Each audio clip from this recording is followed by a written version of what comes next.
close till I get up. Time is barely on our side. I don't wanna waste what's left.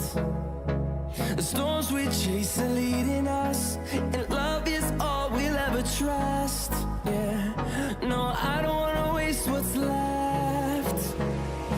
And on we'll go, through the wastelands, through the highways, till my shadow turns to sun rays. And on we'll go, through the wastelands, through the highways, and on we'll go.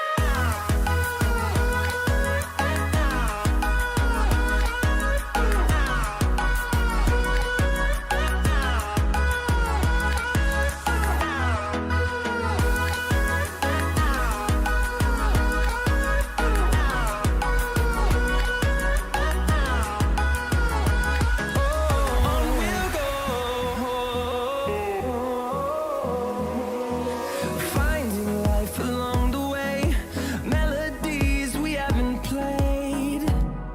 No, I don't want no rest. Echoing around these walls, fighting to create a song. I don't wanna miss a beat. And on we'll go,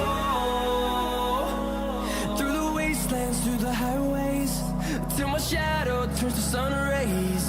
And on we'll go, through the wastelands, through the highways, and on we'll go.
así y por fin te conseguí.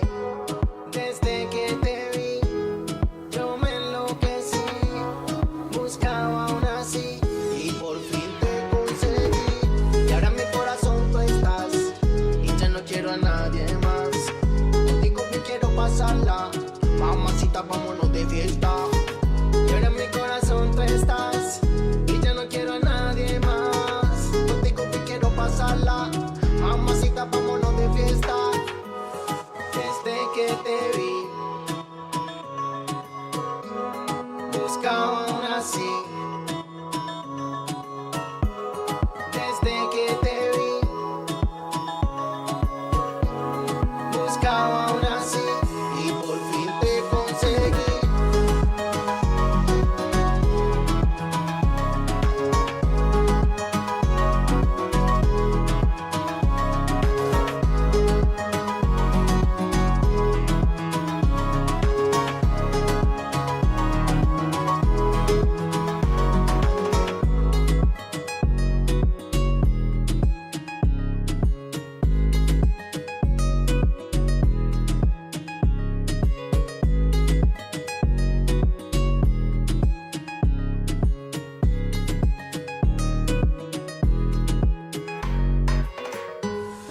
Desde que te vi, yo me enloquecí.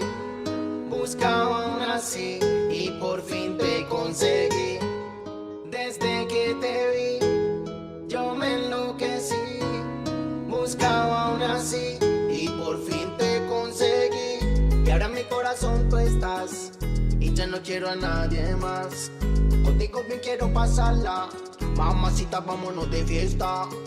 Y ahora en mi corazón tú estás y ya no quiero a nadie más. Contigo bien quiero pasarla, mamacita.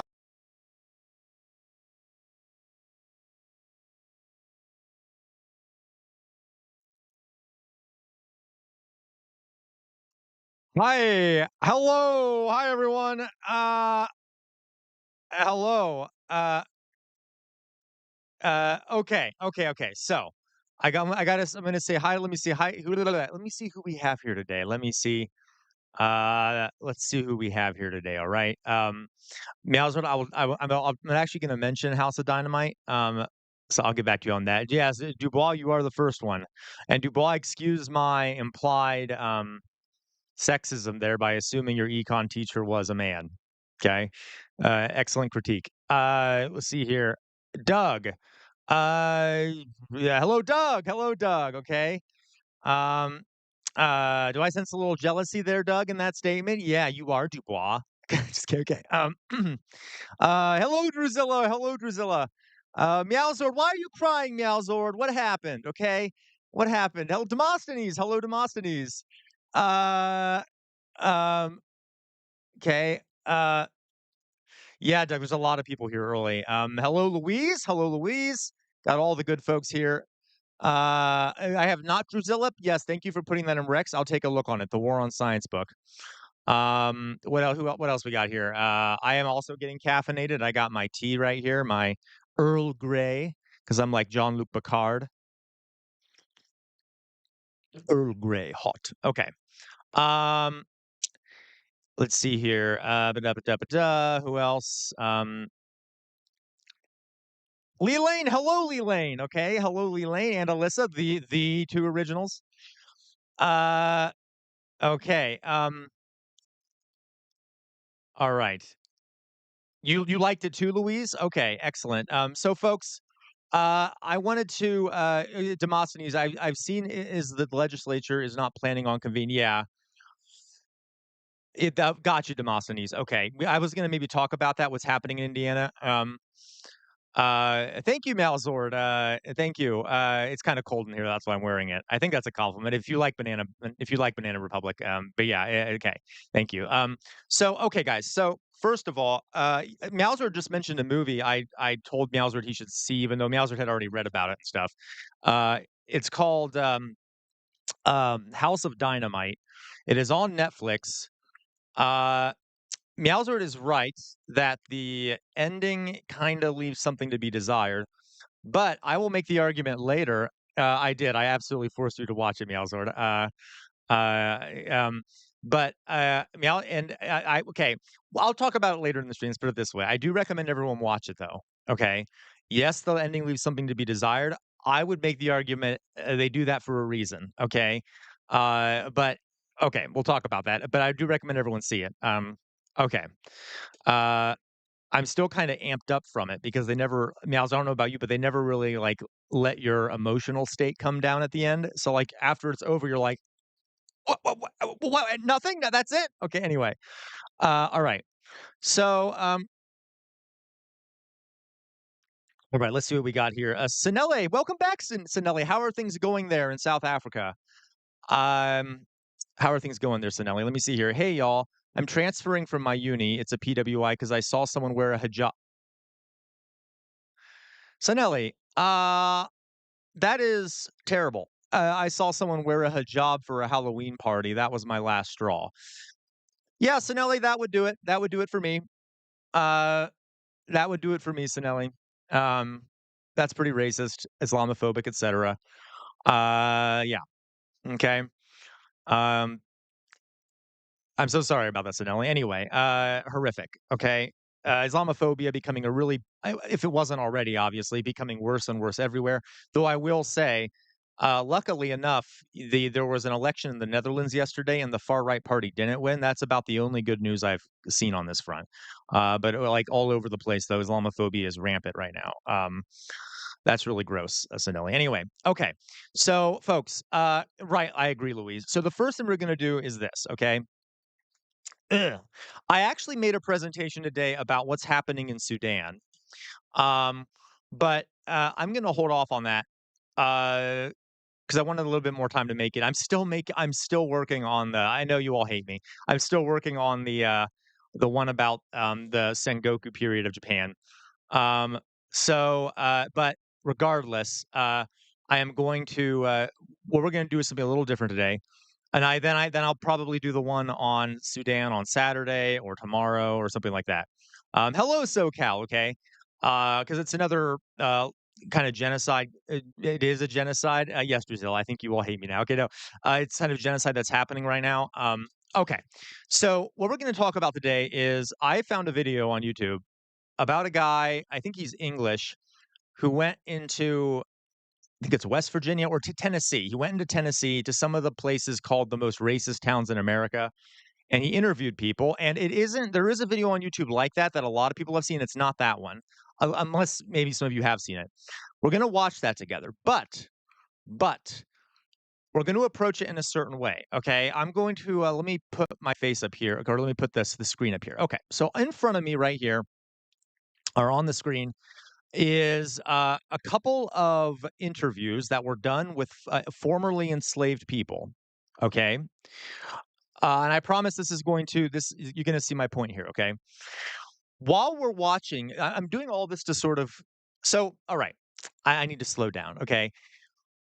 Interviews are interesting as sources, as historical sources, as sources of research. Okay. They are not perfect at all right? There are a lot of issues with interviews. They can be very useful. They can also be very flawed, okay, to use them as information, research, historical analysis, okay, as sources. All right.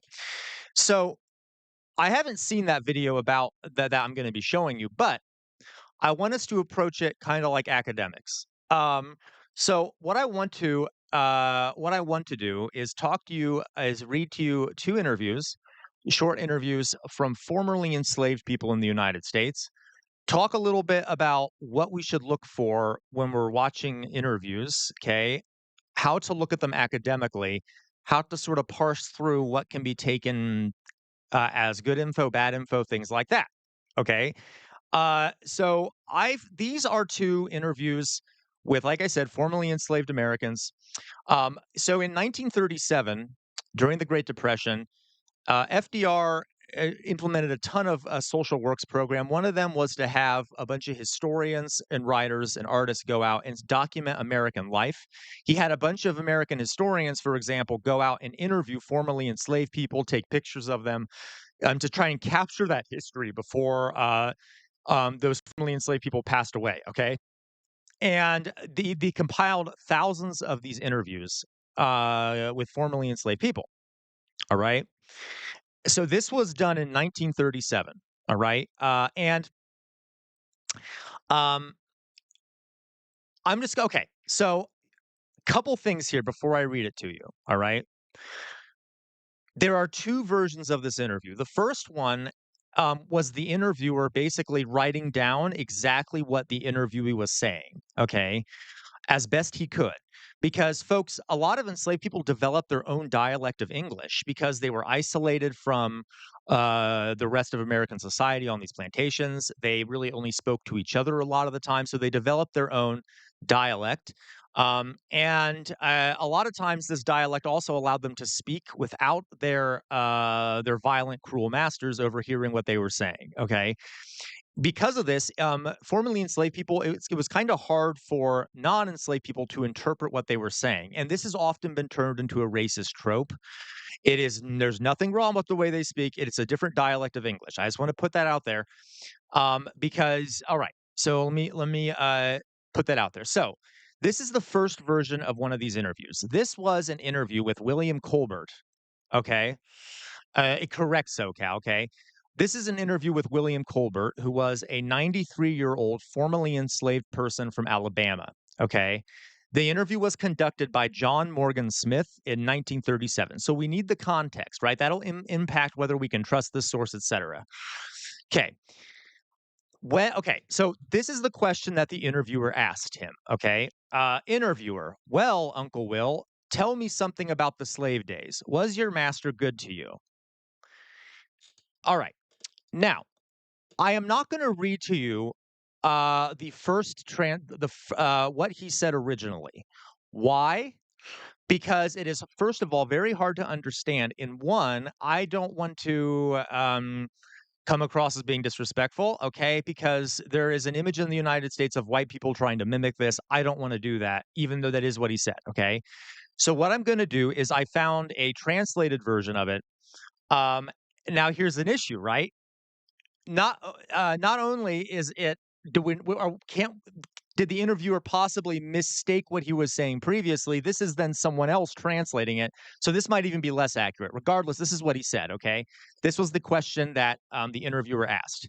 "Well, Uncle Will, tell me something about the slave days. Was your master good to you?" This is what William responded, okay? "No, sir. He wasn't good to any of us." N words, okay? I'm just gonna say N's from now on. Um, Meowsord, uh, don't steal my thunder, Meowsord. I'll tell you in a second, okay? Okay, yeah, no, but good question, okay? He wasn't good to any of us N-words. All of the N-words, N's around hated to be bought by him because he was so mean. One day I remember my brother, January, was caught overseeing a gal in the next plantation. Well, sir, when the master found out that he was an hour late, he got mad as a hive of bees. So when brother January came home, by the way, content warning, folks. You're gonna see hear some dark stuff. Okay. The master took down his lawn mule skinner, which is a whip. Okay, and tied him with a rope to a pine tree. He stripped off his shirt and said, "Now, N-word, I'm going to teach you some sense." With that, he started laying into the lashes. January was a big, fine-looking N-word, okay, the finest I've ever seen. He was just 4 years older than me, and when the master began beating him, January never said a word. The master got madder because he couldn't make January holler. "What's the matter with you, N-word?" He'd say. "Doesn't it hurt?"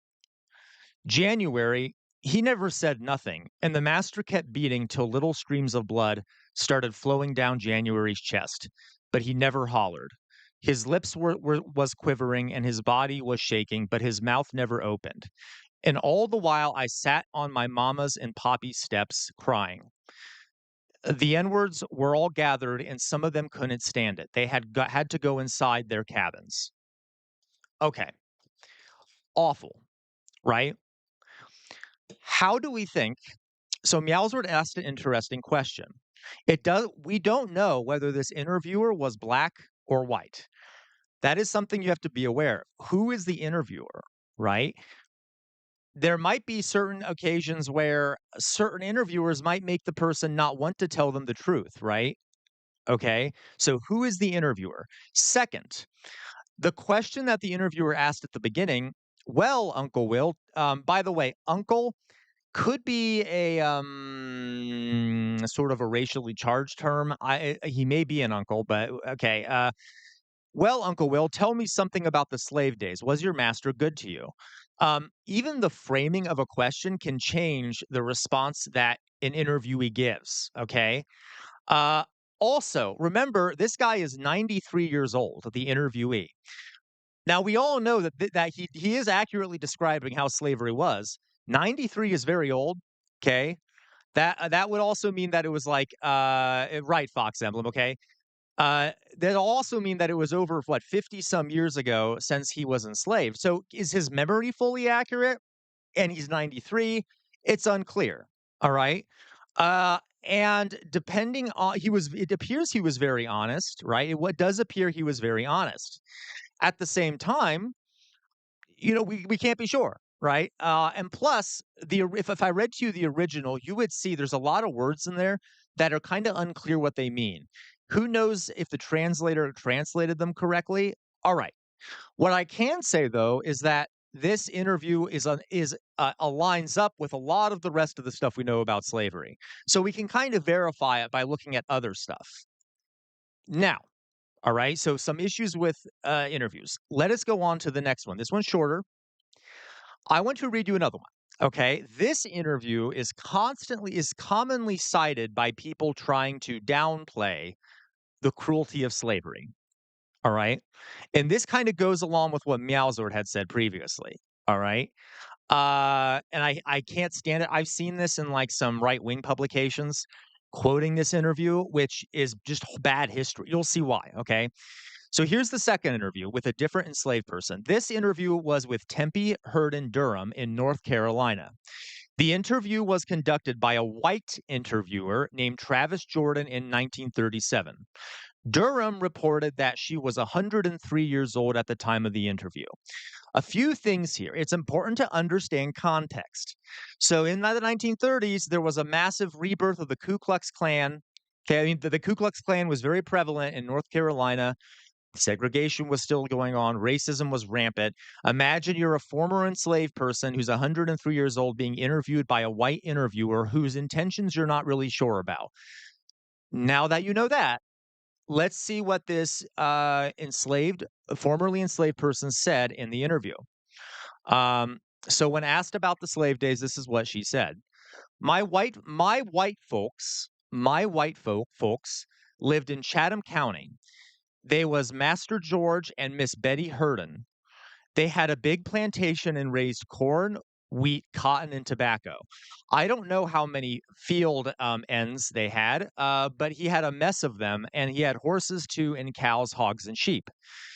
When I grew up, I married Exter Durham. He belonged to Master Snipes in Durham, who had a plantation across the line in Orange County. We had a big wedding. We was married on the front porch of the big house, which is the plantation house, okay? Exter couldn't stay long on that night because he belonged to Master Snipes Durham and he had to go back home. He left the next day for his plantation, but he came back every Saturday night and stayed up until Sunday night. We had 11 children. 9 was born before the surrender and two was set free. I was worth a heap to Master George because I had so many children. The more children a slave had, the more they were worth. All right. I was glad when the war stopped. Okay, remember, this was the war to free the slaves, okay? I was glad when the war stopped because then me and Extra could be together all the time instead of Saturday and Sunday. After we was free, we lived right on at Master George's plantation a long time. We rented the land for a fourth of what we made. Then after a while, we bought a farm. This is the last part. This is the most important part. Freedom is all right. But the ends was better off before the surrender because they was looked after and they didn't get in no trouble fighting and killing like they do these days. If an N-word cut up and got sassy in slavery times, his old master would give him a good whipping and he went back and sat down and behaved himself. If he was sick, master and missus looked after him. Okay. If he needed store medicine, it was bought and given to him. He didn't have to pay nothing. They didn't even have to think about clothes or nothing like that.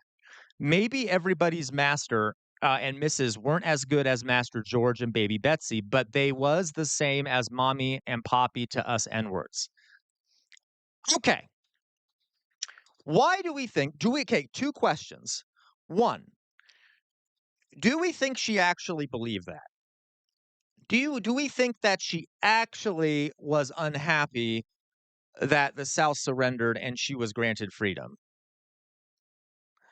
Uh, and remember the context in which this interview was recorded, okay?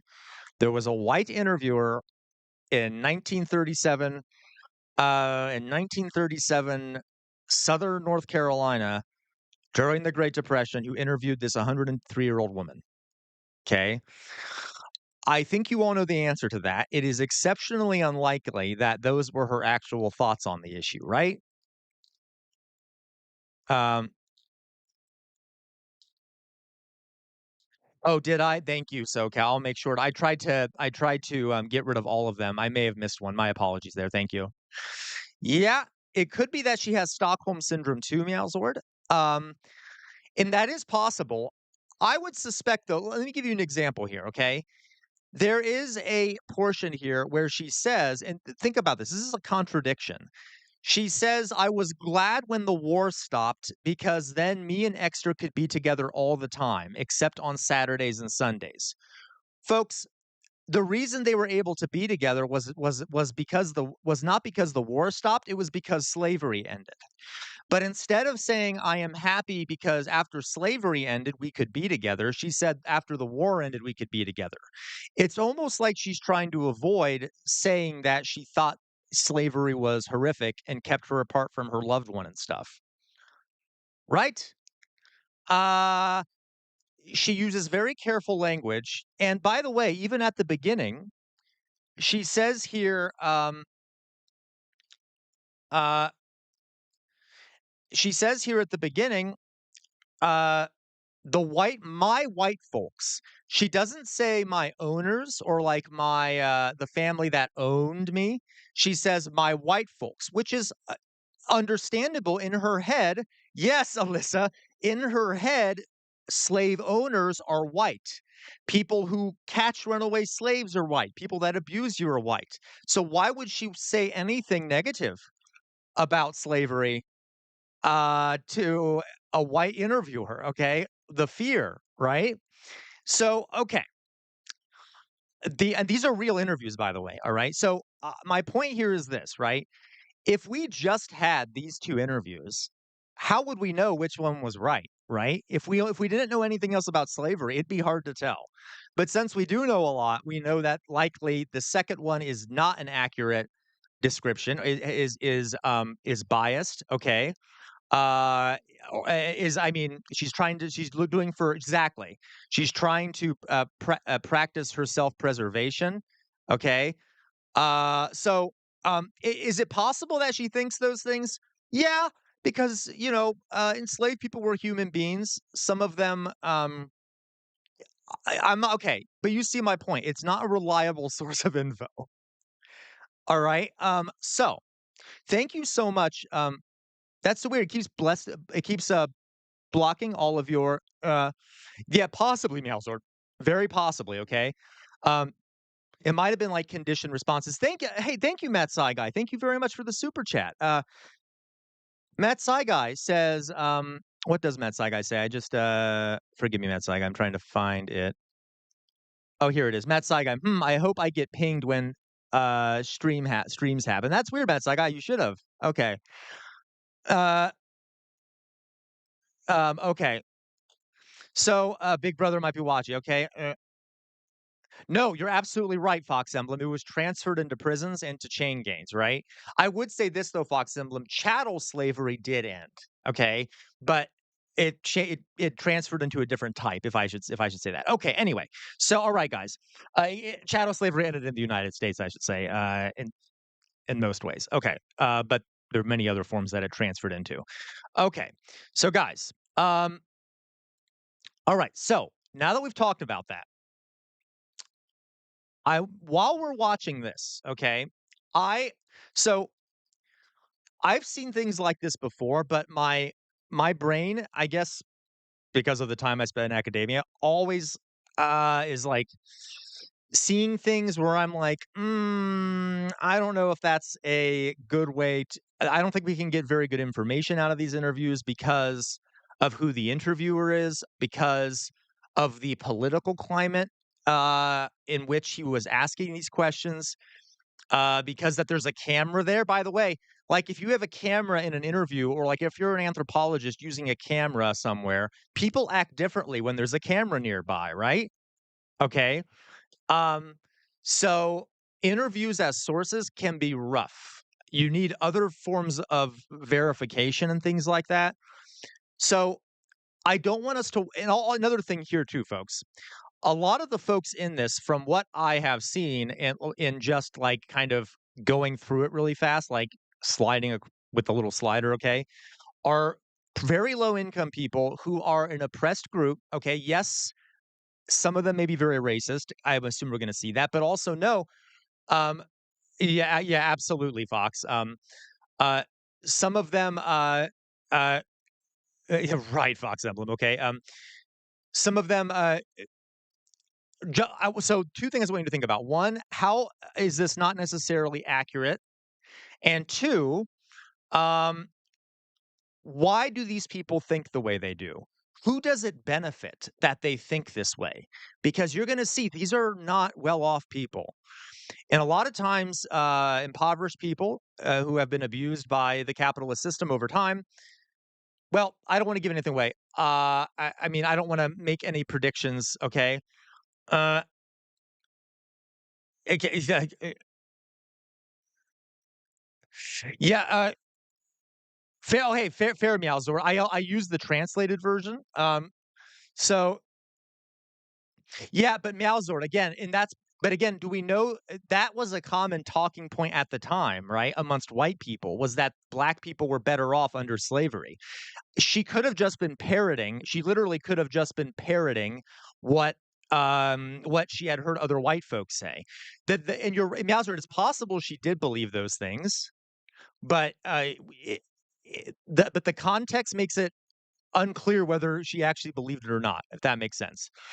But yeah, but it could be that does have Stockholm syndrome or something, Meowsword. And there were enslaved people who did that, folks. If anyone ever knows what a house slave is, a lot of enslaved, they were still victims, folks. But I don't want to get too into it. But yeah, it's complicated. Okay. All right.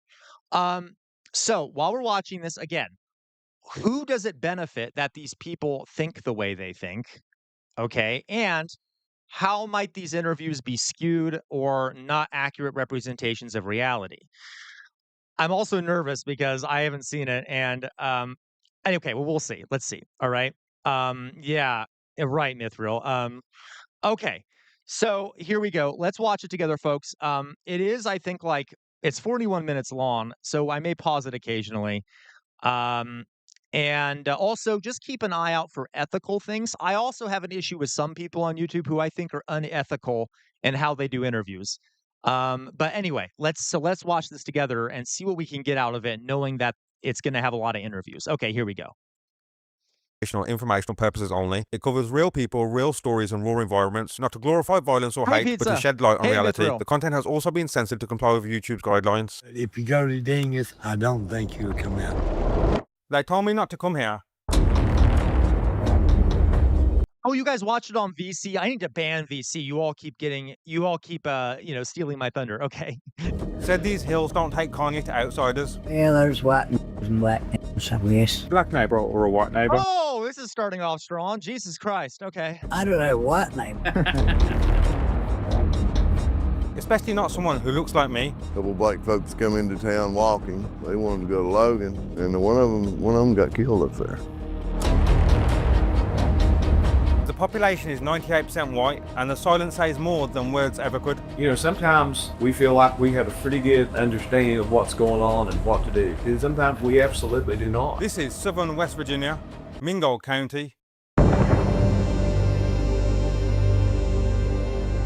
By the way, so Mingo County was one of the counties where there was the mining wars, where like the Battle of Blair Mountain took place and things like that. Mingo County, all right. So these folks, people who live here, have been in a very oppressed community for a very long time in West Virginia. Okay, Alyssa, I wonder what it's like when people who have been in prison a long time get out to no home, support money, and hostile community, and they misperceive care. Yeah, absolutely. Um, there you go, Alan. Okay. Oh, gotcha, Doug. Okay.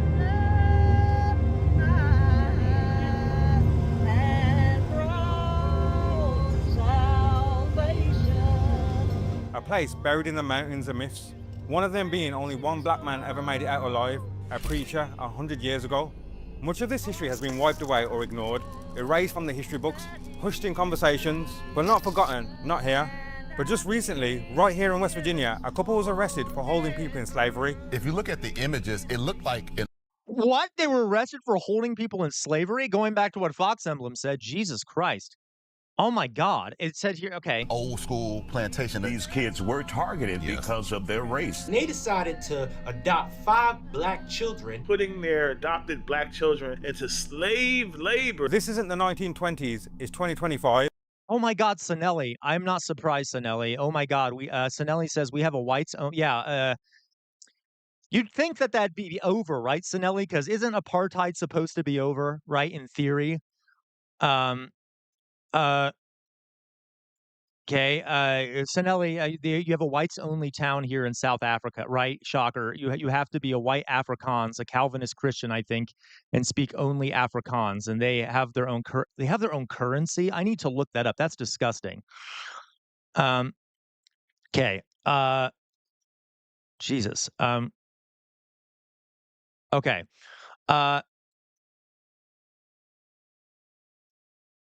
Hello, Fort Rusticus. Okay, let's continue. And racism doesn't wear a hood anymore, it wears a smile or a stare. Sometimes it's in the questions, sometimes it's in what's not said at all. So I hit record and started walking. What you're about to witness may shock you. Lord, I heard you know when somebody's at the bottom of their soul, and I hope. If you look online, they say it's the most racist state in America, and I've come to find out if that's true.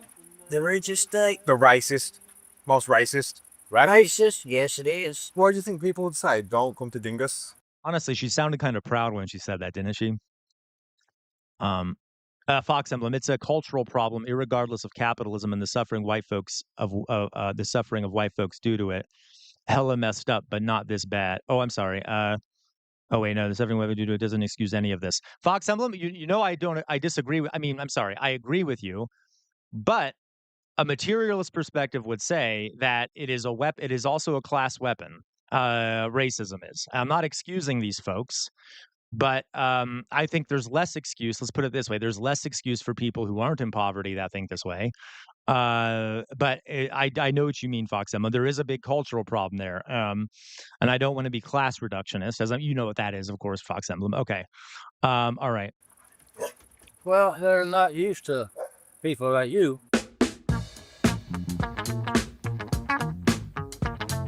Dingness, West Virginia is most famous for the Dingness Tunnel, a tunnel that is famous for its early 1900s railway robberies and racially motivated murders.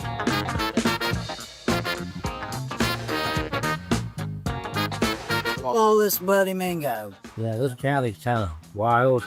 It is wild. If you ask the locals, they'll tell you that the walls are filled with human remains. Dingus Tunnel has got more black people buried in the wall. Burnt human remains were found in Mingo County. Blueberry Avenue in Dingus. Jesus the Christ. men's remains had been there about a week. They hung some people down there at the tunnel, didn't they? Yes, and they've killed lots and lots of people in that tunnel. Mingo County after Jesus, the discovery Sinelli. of a body. In Mingo County. Mingo County. Mingo County. Because of the Dingness Tunnel and many other acts of violence, the county has been named Bloody Mingo. Bloody mango is what I mean. Meowsword, right? Okay, here we go. Where are the interviews? I thought I saw What's the interviews name on of it. this holler? This was Aflax Holler, but now they call it Color Holler. No, what it used to be called before they called it Color Holler. Aflax Holler. No. It's what called Holler. A holler in this context describes a small stretch of land between the hills Right, Alan, right. Okay. Hey, that's a fair point, Alan. I didn't know that. Studies show that poor white people are less likely to be aware of their privilege, but more likely to be class conscious. That's fair. Um, let's just watch. Let's see. Where there is usually a tight-knit rural community living within it. In this case, Oscar called this holler. Holler. A lot of my work gets demonetized, so if you want to sign up to on Patreon and watch uncut and unedited versions, the link will be in the description. And if you want to see this documentary about West Virginia uncut and unedited, it will be on my Patreon. My link is in the description, and thank you for watching my work. Because it used to be is a black people killed on every front porch in this holler. There's a black person killed on every porch. Yeah, they people wake up and find people on their porch and stuff dead all the time. Alan. Oscar, so if I came here and I didn't know anyone, how would I be treated here? You would be treated like he is. Me treated upwards. And why would that be? Just because of the colour of my skin? Probably. With you, I guess. Once upon a time, racist, so to speak. Yeah. They used to be bad. See, okay, so folks, okay, real fast here. I like the conversation going in chat. The reason I want to watch this with all of you, right, is because yeah, obviously it's disgusting racism, right? Like obviously these people are gross in how they view race and how they just talk about these things. It's pretty horrific. It's a big problem in America. But like Alan made an interesting point about how poor white folks are less aware of their privilege. Might it be harder to be aware of your racial privilege when you're living in these conditions? Right? Like, I'm not defending it. My point here, though, is that these people are living in extreme poverty in a very impoverished place. And so they might be less aware of it, right? Because they don't feel that they have any sort of privilege. So if we think about this in terms of like social structures and economic structures, it's complicated, right? So anyway, just as a way of analyzing it, so just be thinking about all these things while we're watching. Oh no, I know you weren't defending it, Alan. I'm just saying, like generally speaking, while we're watching it, like think about the social and economic structures involved.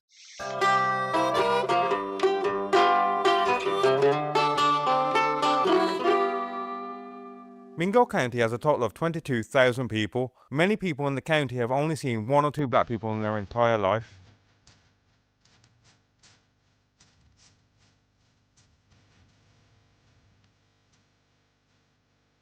Remember what I've said before, folks? If you never, I think one of the biggest cures for like racism and discrimination and stuff like that is exposure. Like if you live around people of other races and ethnicities and stuff, and you grow up around them and you interact with them, I think that's one of the best inoculations. It's not perfect, but they've only had 1 or 2 black folks. That will make it much easier to demonize and be negative, to get propagandized and such. Do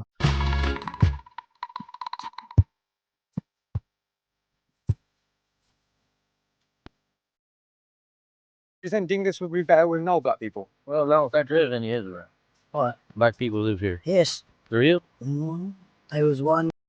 Thank you, Oz. Fortis Rusticus. Thank you for the super chat, Oz. Okay. Oh, you know what? I forgot to put on the hat. Sorry, Matt. I'll put on the hat. And then if we get one more, folks, I will do the caller. Okay. Fortis Rusticus, talking about racism, everyone's favorite jester. Have you seen the Tucker Carlson interview with Nick? No, I haven't. I'll need to watch it at some point. I don't know if you were surprised that Fortis Rusticus, you were surprised that Tucker would do it. Okay, exactly right. I know you're joking there, Fortis. Insane. I need to see this, folks. I'm sorry, Matt's like, okay, I need to see that. I haven't seen it. I heard about it. Yeah, absolutely. Right. Yeah. Tucker Carlson knows no low bar, but thank you for reminding me, Fortis Rusticus. I'll take a look at it. All right, let's continue.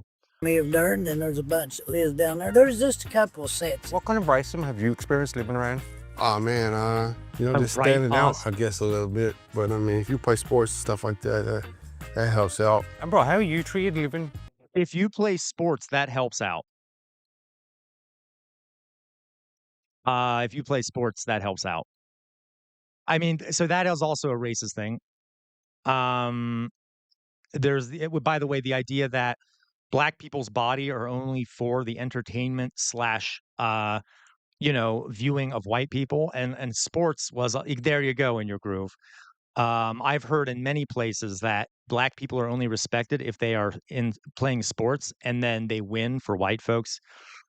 Anyway, gross. Mithril. I have always thought that, but um, I live in University City with a lot of overseas students, and despite all the mixing, there's still some shocking racism here. Mithril, but so that's it's not a perfect way of looking at it, Mithril, in terms of what I said. I would need to know more details, Mithril. But that's a good point. Um, yeah, all these toothless smiles, right, Malzord? Alan Tucker is a smart propagandist. He did. Yep, absolutely, Alan. Yep, absolutely. Doesn't deserve any sort of spot there. Um, Matt Saiga, I think that's just a clickbaity thing to say it's the most racist town. Like, how does one determine that? So yeah, it's probably a clickbaity thing. That's why I used it, so I get more people in here. To be honest, that is what the title of the video is, though. Uh, yeah. Okay, here we go. In this area? Oh man, they've known me my whole life. People, they'll, I like you, but I don't like you enough. You can't date my daughter or something like that. You know what I mean? Yeah. That's it. He'll probably talk to you. Jesus Christ. Yeah, he'll be all right. I told him what the holler used to be called. Holler. Growing up, I used it loosely, but I don't fully agree with it anymore. I mean, in my opinion, there can be white. Yeah, there's white and black. Almost certainly Fox Emblem. Yes. I feel uncomfortable saying it around him. I use the word as in like somebody that's lazy and. Oh, good. Well, that makes it better then, right? Jesus Christ. Right there you go, Meowsor. The master race. Here, I present to you the master race. Jesus Christ. I don't know. Useless.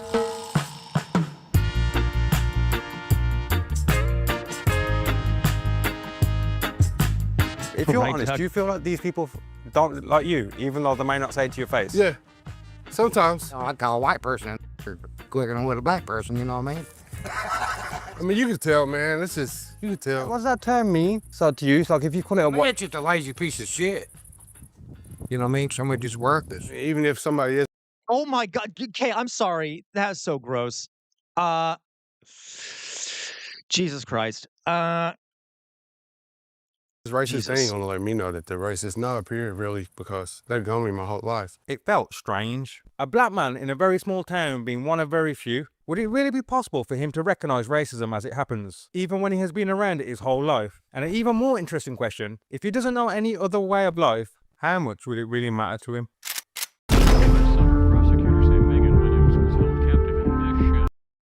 Doug, that's a fair point. So Doug says you've got to have some exposure to that in Ohio. I live in an urban area in Ohio, Doug, so I don't see it that often, to be honest. Yeah, when I've gone to, yeah, you're right. And I've been to Springfield, Doug, which isn't that far from me, but I still live in a very urban blue area. So I don't often see it. I mean, when I go to rural Ohio, I do see it, but I'm not a black guy, and I'm also not doing interviews like this. So I don't often interact with people hearing about this.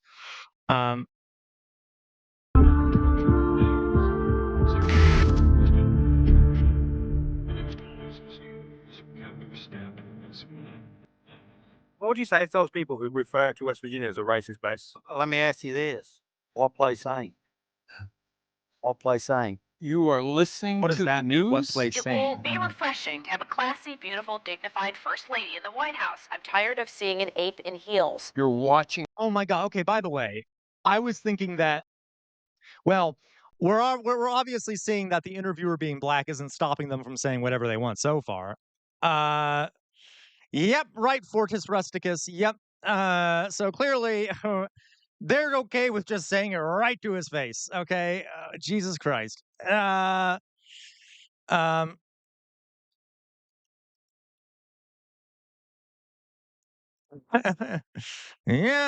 no, so I grew up in a very diverse neighborhood, Doug, I will say, but I mean, but like I never met people like I haven't met many people like these people. And I mean, I know they exist, but like because I live in Ohio, I'm not around them that often.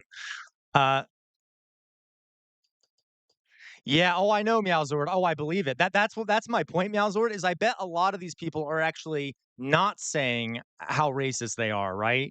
Because the interviewer is black and they're on camera. I suspect it would be much worse if it was a fellow white person or there was a hidden camera or something. That's kind of what I'm saying. What I'm saying here. I'm sure it'd be much worse. Comedians? I think it's safe to say that when I go to Camp Alongside in West Virginia, that I'm the only black person in West Virginia. You know, we're hillbillies here. We're a mountain people, bred to work hard and strong, and bred to work. Take care of our family. I mean, inbred would be anyway. I'd say the proof's in the pudding because everywhere you go in this country, you're going to find racism. Jews, Greeks, whether it's towards Islamic people, whether it's toward Mexicans, whether it's toward Brazilians, it doesn't matter. You know, some people just got in their mind they're the only people on the planet. You know what I mean? But we're God-fearing people here, you know, and we believe in equal rights for all people.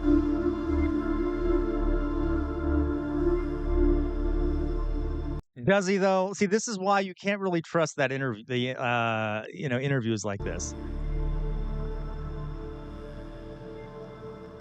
A God-fearing people. It became apparent that religion was at the forefront of most people's minds. Of course, all these good Christians up here. Here in West Virginia. I met a Meowzord, exactly. local named Scott, who was kind enough to take me to a Sunday church service. Do a little backstory on Naaman here. Naaman was a Syrian, wasn't Jewish. We'll read a little bit about Naaman here. It was by him and the Lord had given him deliverance unto Syria.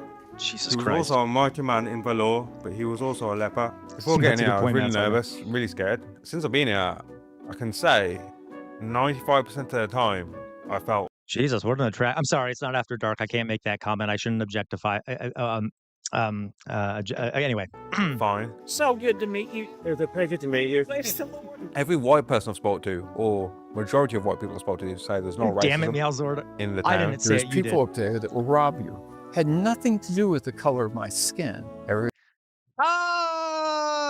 Okay. Everything to do with local, non-local. I have spoken to 2 or 3 white people who have told me the racism is rife, so I guess it's kind of mixed messages I'm getting at the moment. They would hang a black person in the tunnel up here at Dingus. Yours can don't go in Dingus. The racism is really rife in the Jesus hills Christ. and the mountains, and what they call the hollers. You're a holler.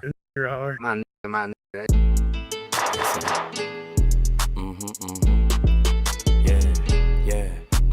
People said to us, don't go to Dingus. Good, Alyssa. How did you feel, I guess, when you saw us stopping by and like, Yeah, because were you wary or anything of us? What the hell is that? Trying to figure what's these people want. What the hell is that? I thought he was a human. Okay. There's really no difference Oh, is that so? I have the other one saved in my playlist, Doug. I know there's another one like this. I'll need to watch it. in holler people than people in the city or beside the road or whatever. I don't like to see a white girl with a black man. If I met a lady and I knew she's never been with a black man, I wouldn't have nothing to do with her. Oh, okay. I mean, I'm not. At this point, I'm not shocked. Yeah, absolutely, Fortis Rusticus. Yeah, okay. Have I seen racism here? Yes. Have I seen it be more overt? Yes. Been lost. Jesus Christ, if there's one place that needs more genes in the gene pool, I don't think they have the luxury of withholding more genetic, diversity in their gene pool. Anyway, Fighting, a lot of rioting, a lot of tensions going on between black insane and white. Fox Emblem. It's not here. They always say you wouldn't allow a colored person there. At the same time. Oh my God! What? Gee, okay. Okay. Time, I don't see anything personally, and if I did, I'd stop it. In your younger years as well, Oscar, did you not like color about black people once upon a time? Once upon a time, no. Once upon a time, no, I didn't like white people. And I guess what was the reason for that? Like, obviously, I understand everyone has their own reason for you. What was it? Mine caused a lot of coke, a lot of drinking, and a lot of stupidness. I loved a few black women's, and that's when I got. That's when you started opening your mind. So if, let's say, we've gone back to when you were 18, and I've come up here, how would you treat me? Take them all back, do you? And I guess asking. By the way, folks, there is a theory amongst historians that anti-miscegnation laws that prevented white people from marrying or having marrying or having what's the term? I'm having a mind blank. Sexual relations with a black person was illegal, right? Some historians, obviously, that's a regulation on black people. However, it is also a regulation on white folks that prevents the building of empathy. If you think about it, like one of the best ways to overcome empathy barriers is to form a romantic relationship with someone. And so, if you prevent that at all, you see what I mean? Then it could be that. But that I'm not saying. Of course, obviously it was mainly against black people, but there's also some of these laws that were preventing empathy, whether purposely or not purposely. Is that what I guess you did to some degree? Yeah, I guess that is racist. But that's the truth of it. Yeah, and that's what we guys say to capture. So in your younger years, you would just beat up black people. Jesus Christ. Yeah, okay, you know what? I take back what I said. He said he would just beat up black people. He's just saying it out loud.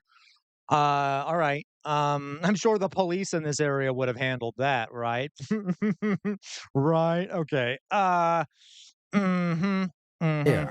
Was there any reason for doing that, or just the color of the skin?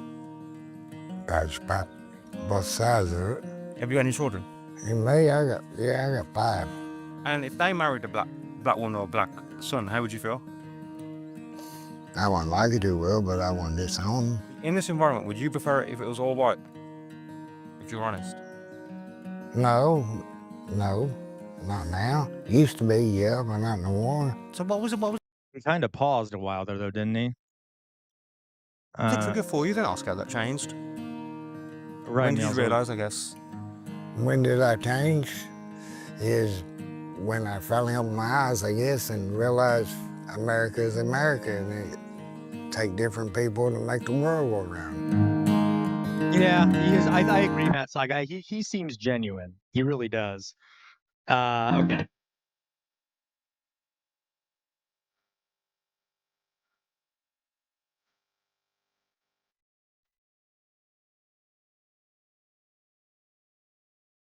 Would you ever date a black woman? What? Would you date a black woman? You wouldn't? Yeah, that's fair enough. Why? I guess would be my question. Right. I don't know. Doug. And that's the big thing. A lot of people act like they're racist, but they won't do it on film. You know what I mean? Yeah, I do. That's a good point, Doug. He probably was worrying that if he was, that's fair. No. They don't want the world to know it. You know what I'm saying? See, that's disturbing. Oh, me too, Alyssa. I definitely think he still thinks one is better than the other. Yeah.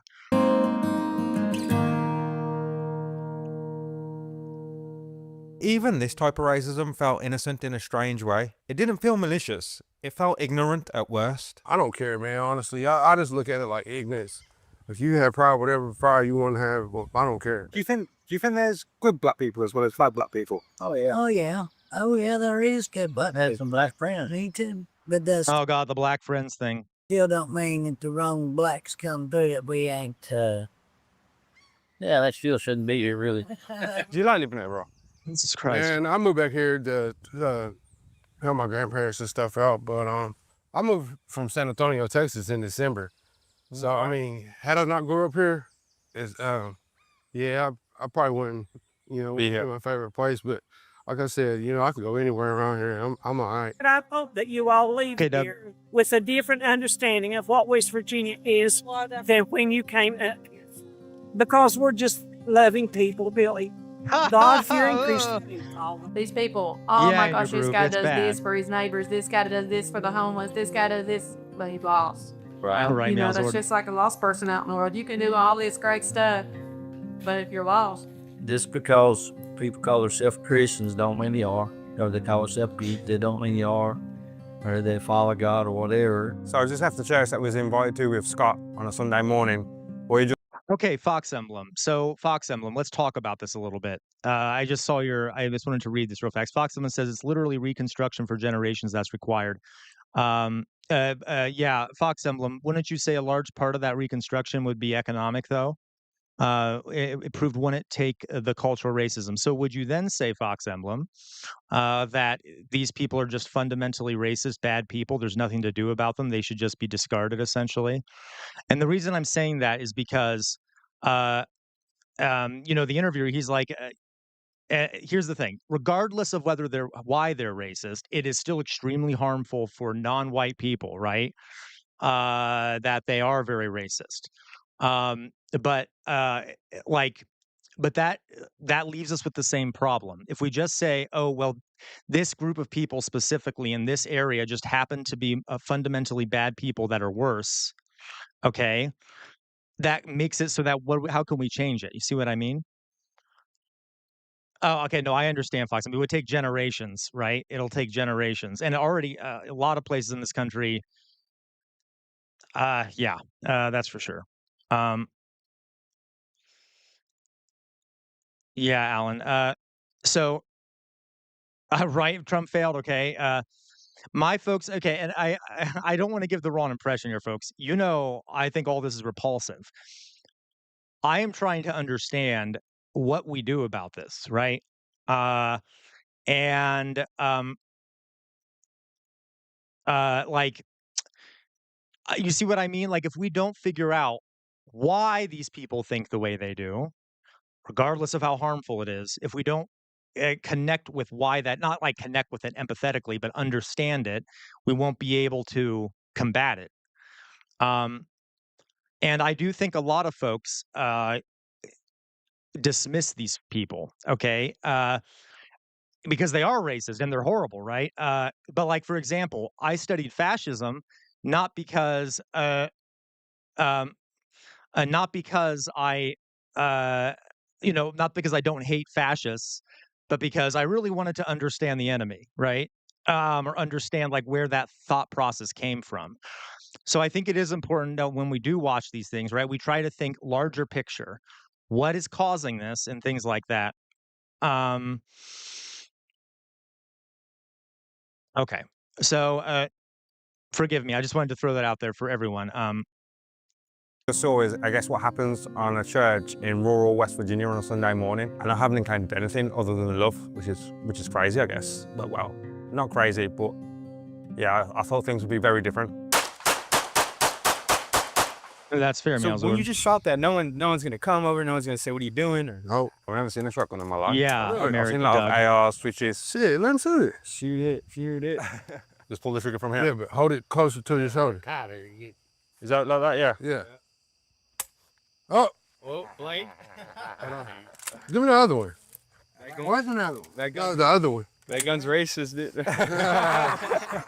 Now it's ready to go. Don't point it toward. Just put it in your shoulder. And a little higher, too. Put it, yeah. There you go. Nice. All right. So Matt Saiga, that is true. So I think remember when I talked about this is guys, I love this conversation. Okay, these are very important issues. So remember when we've talked basically Victoria, yes. So remember when we talked about cultural materialism, right? Oftentimes, even when infrastructural and structural conditions change, the superstructure remains the same and kind of changes slowly behind the structural and infrastructural changes. So, yeah, racism will still be taught to the next generation. But over time, once you change the structural and infrastructural things, the superstructure will slowly shift in that direction. And it'll be easier to introduce new superstructural ideas. Do you see what I mean? So, yeah, solving the economic issues does not immediately eliminate the racism. That is like very much part of the culture and ideology. Okay, very much part of the culture and ideology. But you can change the culture and ideology by changing the structure and infrastructure. You see what I mean? So this would be a long-term, actually, like what Fox Emblem said, which is a great point. This is a long-term thing because I don't know if there's a short-term fix for this at all. I don't think there is. All right. So that's just my thought here. Okay.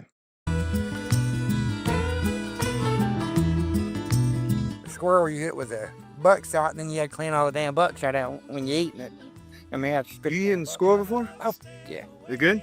People eat squirrels. Yeah. His mom made a groundhog one time. I ate some. I tried it. Honest question: has anyone here ever eaten a squirrel? Let me know if you have. I'm just curious what it tastes like. I mean, I try to be open to other forms of cuisine, if you want to. Okay, what does it taste like, Meowsword?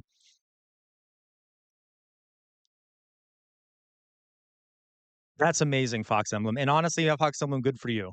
Like that's brave. And I'm not saying, I'm not saying that like, is that so, Meowsword? Okay, interesting.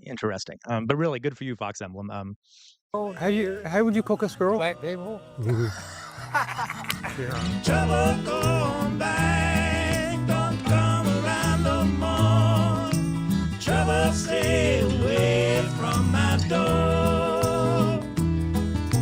So would you rather live around black people or white people? If you're being honest, who would you rather live around? Rather live around? Nobody.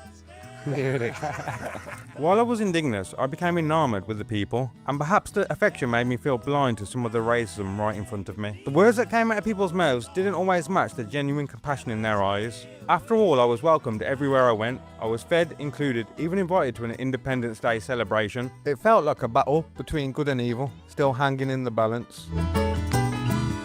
That's a really good point, Fox Emblem. I agree. That's kind of what my thought about like exposure and stuff. But a lot of these folks, I'm sure as you know, Fox Emblem, like avoid that, right? So maybe Alan has a point, like, well, about like re-education. Okay, not like, okay, but anyway, interesting.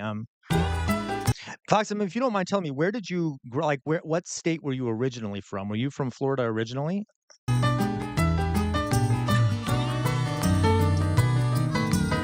It's poverty down here, you know what I mean? And they protect everything they got, whether it be from the government or from anybody else, but they're just real cautious of outsiders, and if they get to know you, they're good people. They're just cautious. You go up these highways and it's whole families that live up them, you know what I mean? It ain't that they're mean, they're afraid of outsiders. And what was your first impression when you saw me? Jesus Christ, Fox Emblem, then yeah. And you know what? Maybe Fox Emblem will watch that. Apparently, I think someone else here, someone mentioned that there's a Tennessee version of this video. I'd love to watch. Because the town where the I know you know this, Fox Emblem, but the town where the KKK was founded was in Tennessee.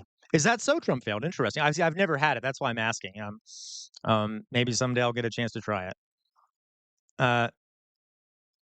Yeah, I know, Alan, I'm sorry. I know I poisoned the well that one time. I accidentally thought you said camps. Yeah, learning, right?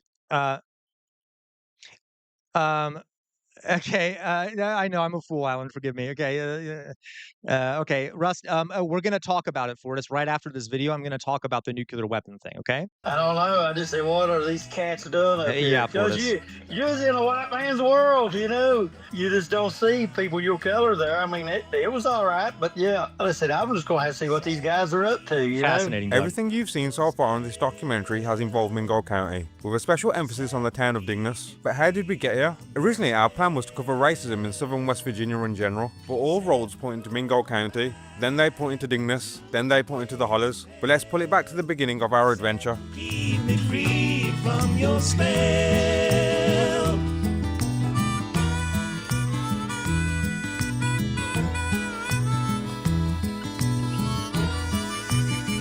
Birmingham. So I assume not the one we think of. Trouble going back, don't come around no more. Trouble stay away from my door. Oh, that's okay, So we're on the way Florida, to no West problem. Virginia. We're driving from Alabama. We're driving through eastern Tennessee, and we've just been to a McDonald's and a garage, and everyone in there was staring like I was a monkey in the zoo. I've never experienced anything like that in my life. And we're on the way to West Virginia.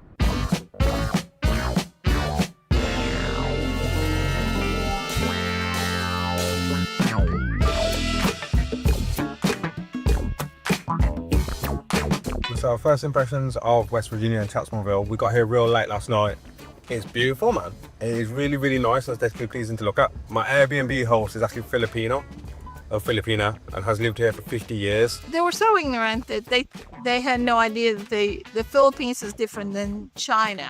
The advice she gave me this morning was just be careful. The Philippines is different. I'm sorry, what was that? What was that in relation to? Because that was one of the dumbest statements I've ever heard if it was in a bad context. Yeah, they're completely different countries. And we're on What? the way to West Virginia.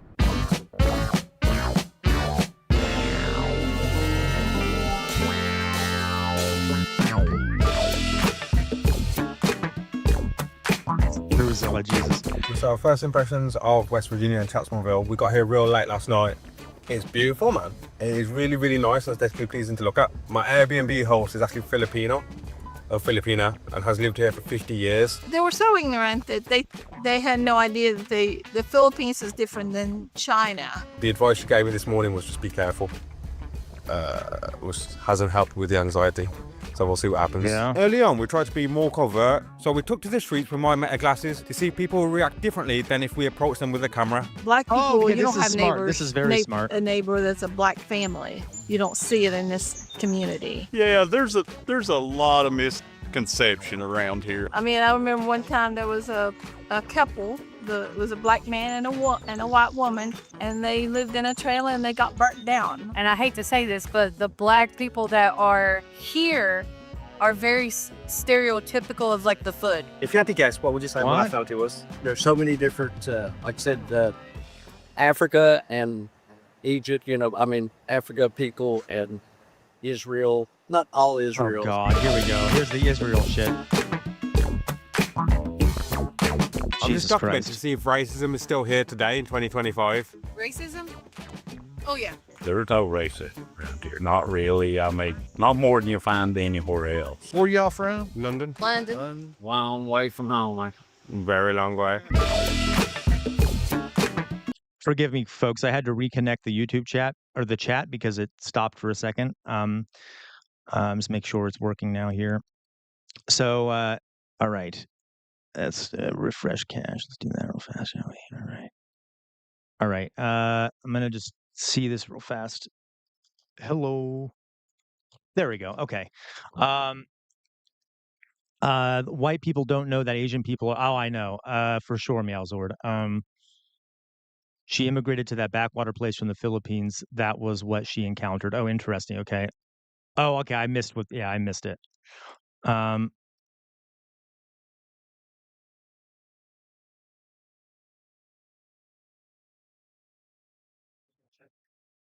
Alan, so Alan is asking if it would be like a mandatory enrollment thing. So we already do that, Alan. It's called the American education system. So instead of maybe having like a mandatory thing where you make people who have already been through the education system go back, we could just be better about having an education system.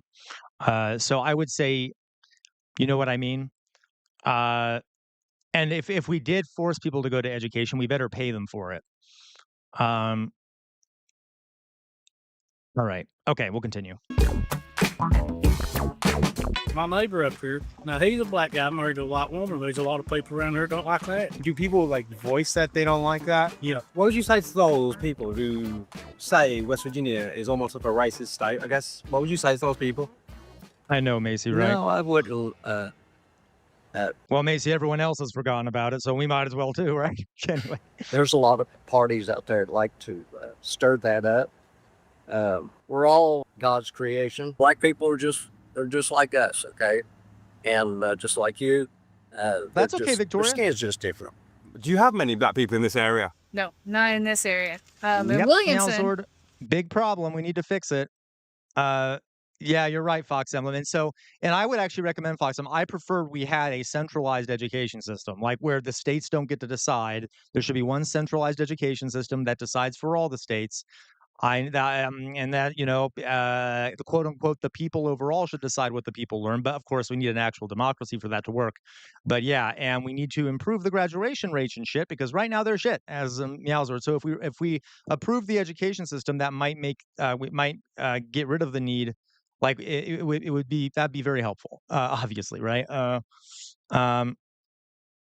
Across the mountain, there's a that's real. street called Vincent Street, and that's where most of God help us with that, Fox Emblem, right? Like I feel weird even saying we should do it because I'm like, yeah, as if we can trust them. But yeah, if it were in the control of the people. the black people live.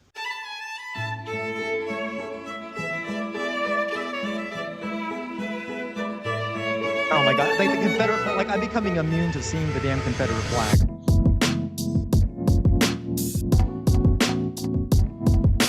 This is the churches of West Virginia.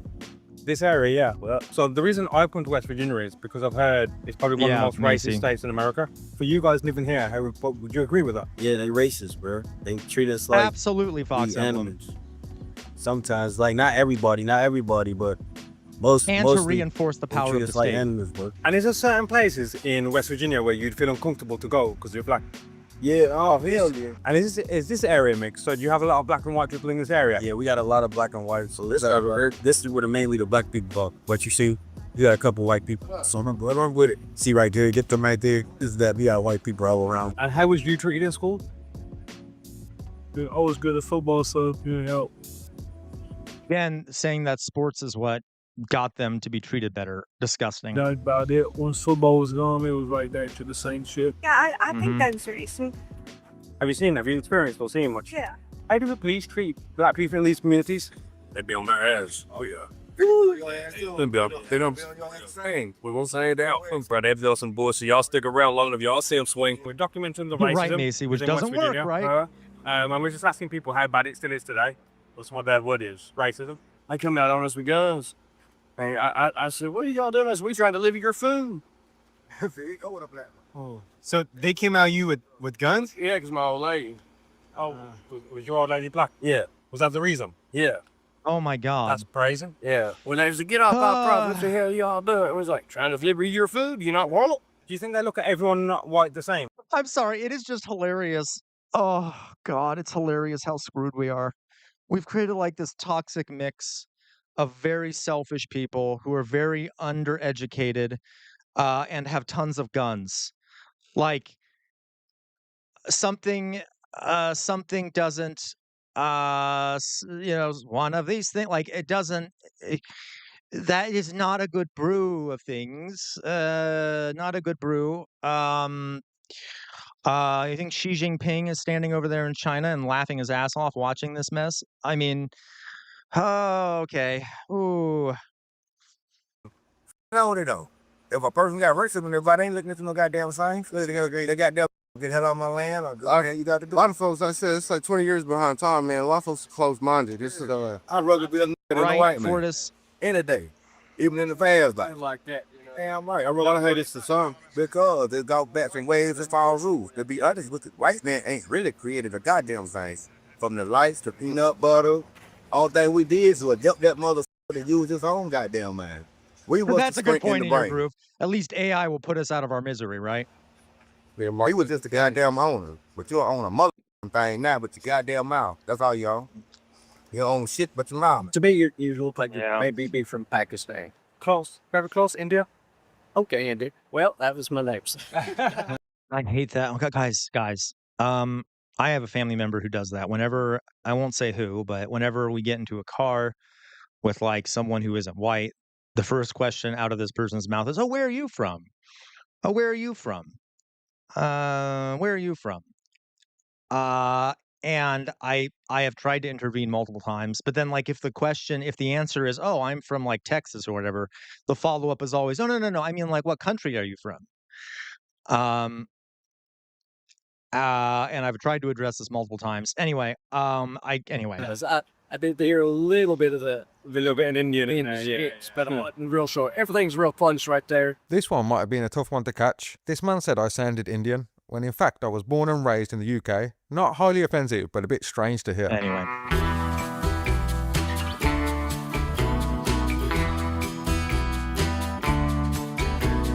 Do you feel like that stereotype is true, that it is a very racist state? No, not really. I don't see this state being a racist state. Of course, there's racism all over the country, in different places. Anything that you can remember that will stick with you? Oh yeah, I remember it well. A couple black folks come into town walking, and they wanted to go to Logan. Well, for whatever reason, somebody pointed them up that hollow over here, up into a place called Harts Creek. So I've currently got two Harts Creek, I think it is, and there's like some sort of festival going on. And one of them got killed up there. Yeah. One of them got killed. They come through town and they didn't get killed in town.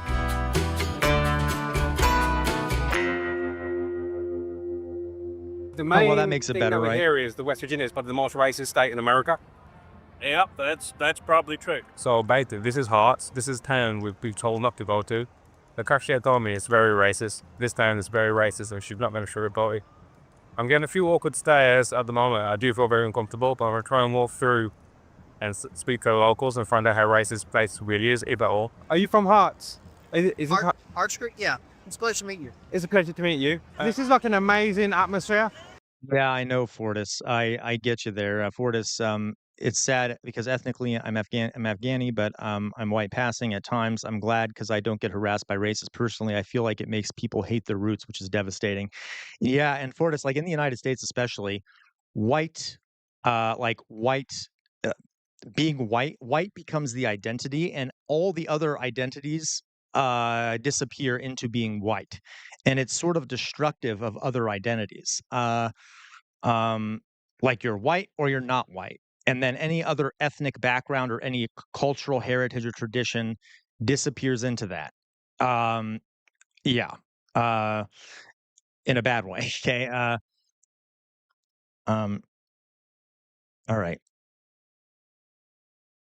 Yep, I know Matt Saigai, and like Matt Saigai, it drives me crazy. Like I said, I have family members who do it, and they just have a completely different mindset. A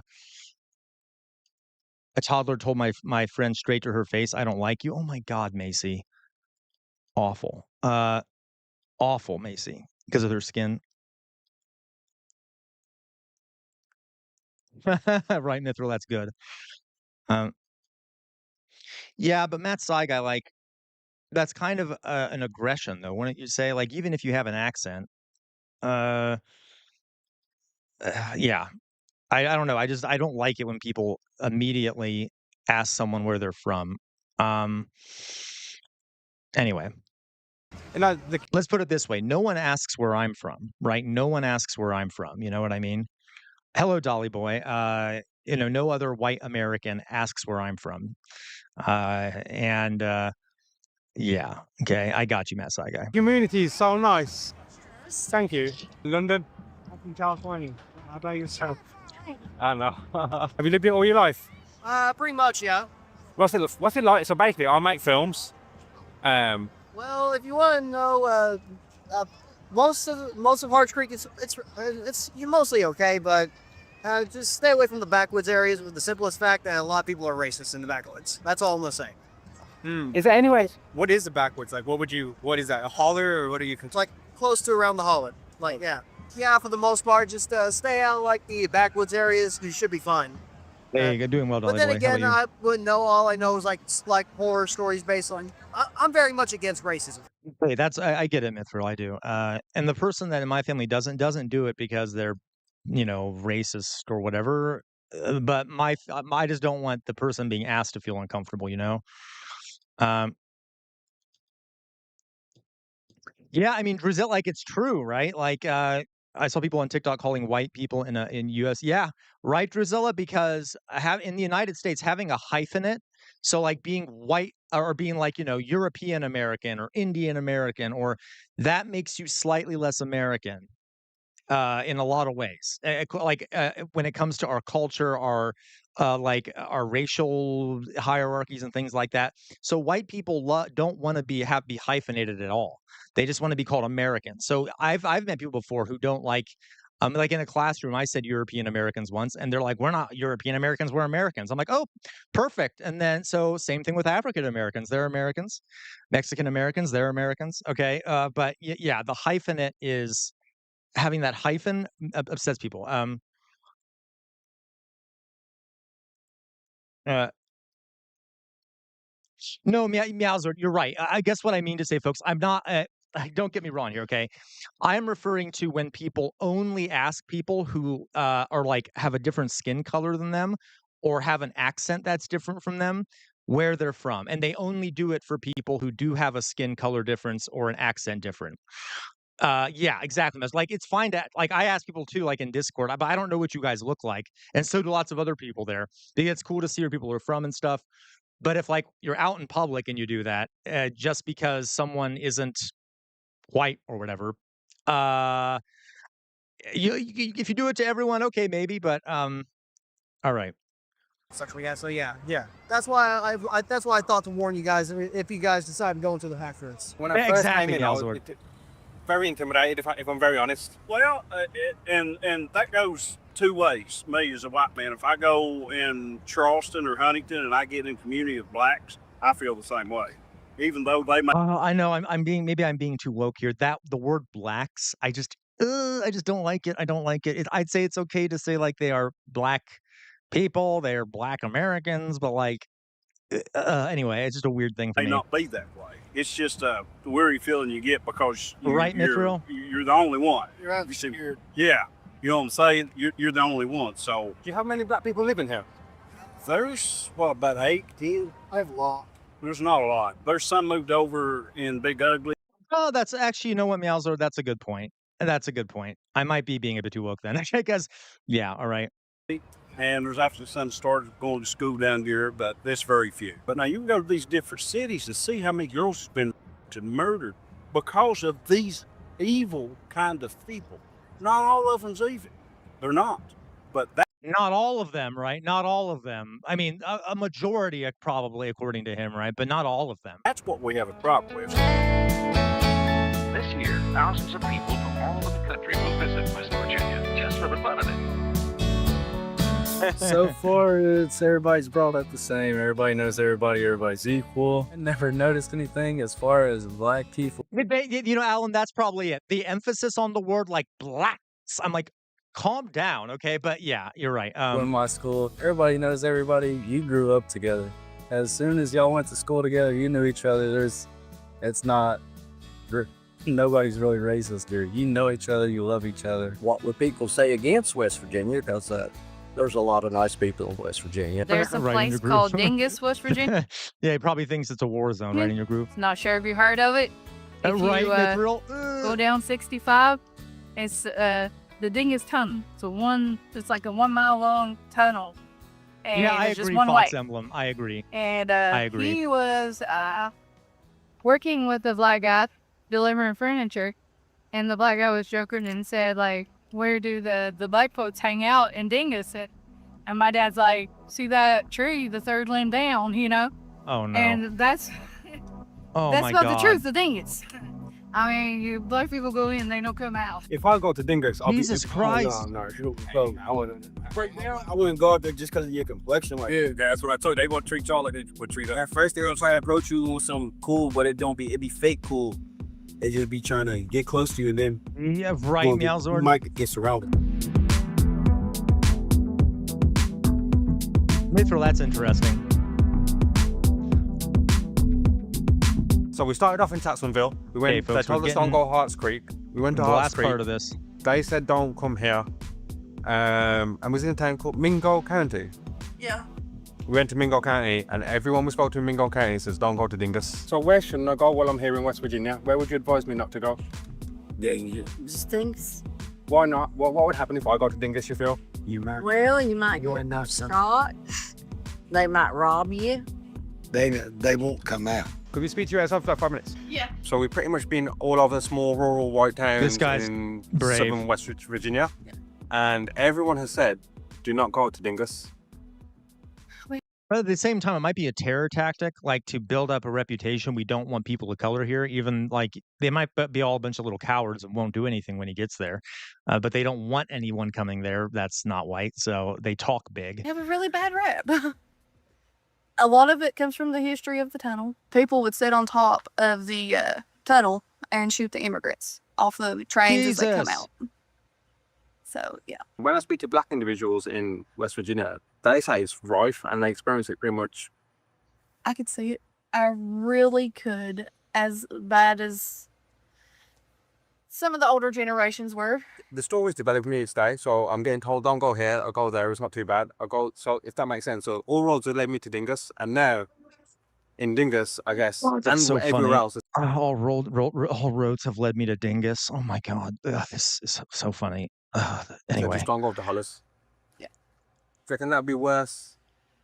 Oh yeah, Yeah, right. There you go, a Macy. lot of the hollers around right, Meowsword. here, a lot of the older generations are still in. Some have come around. I stepped over that line quite a few times. And what would you say to people who are still racist today then? I think they're crazy. Aw.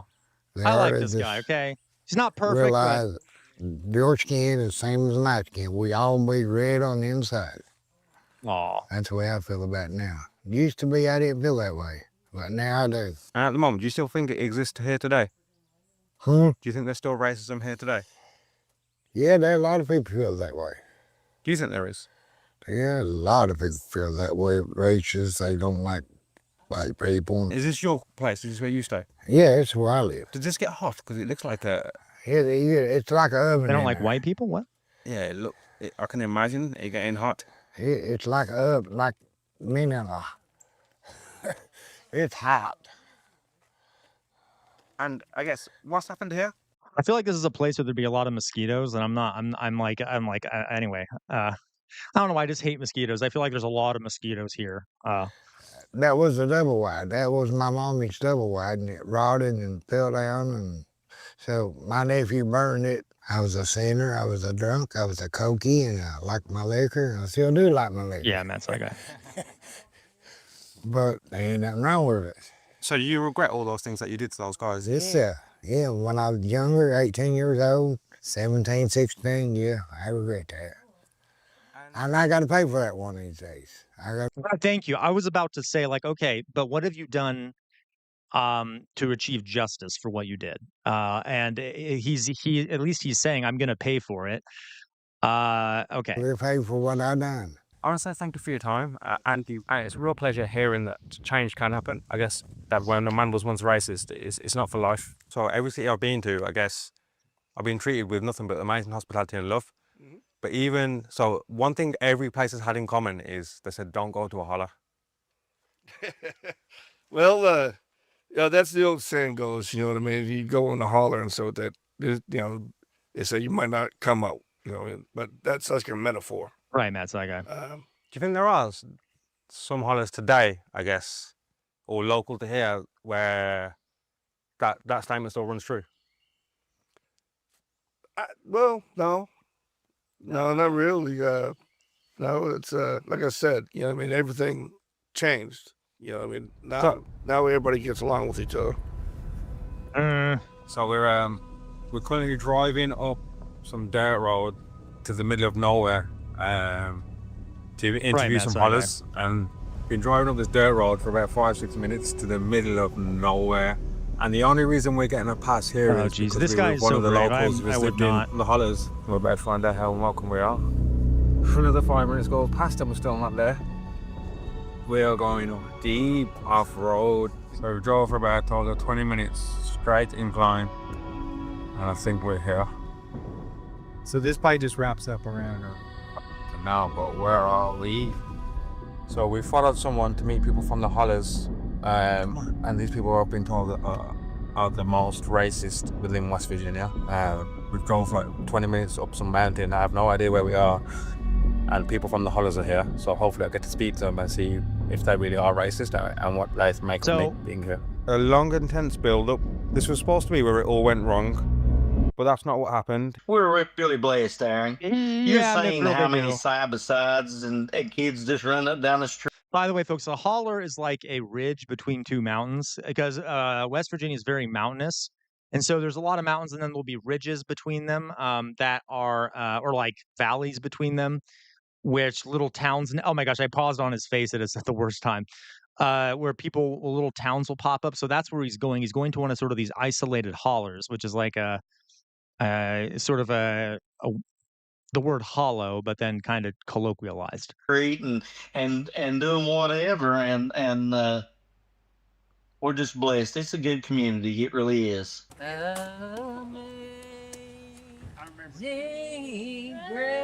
Jesus Christ, here we go.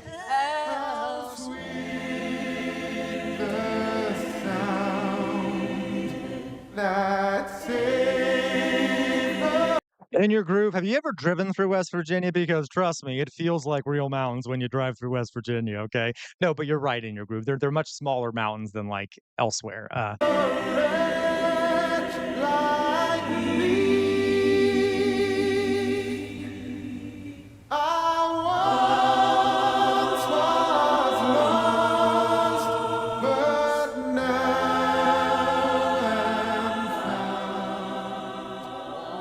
SoCal. Hello.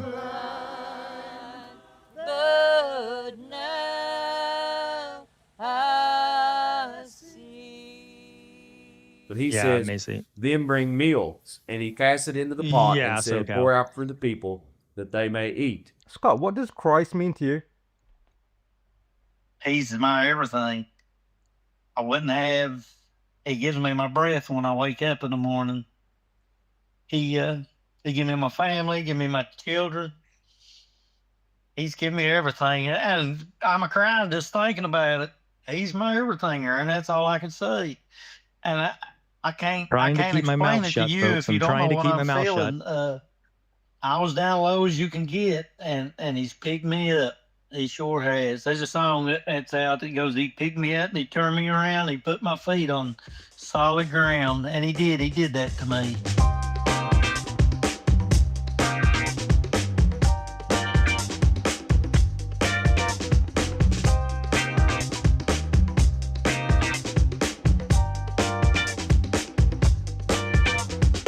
You come up this hall and need something to eat or a place.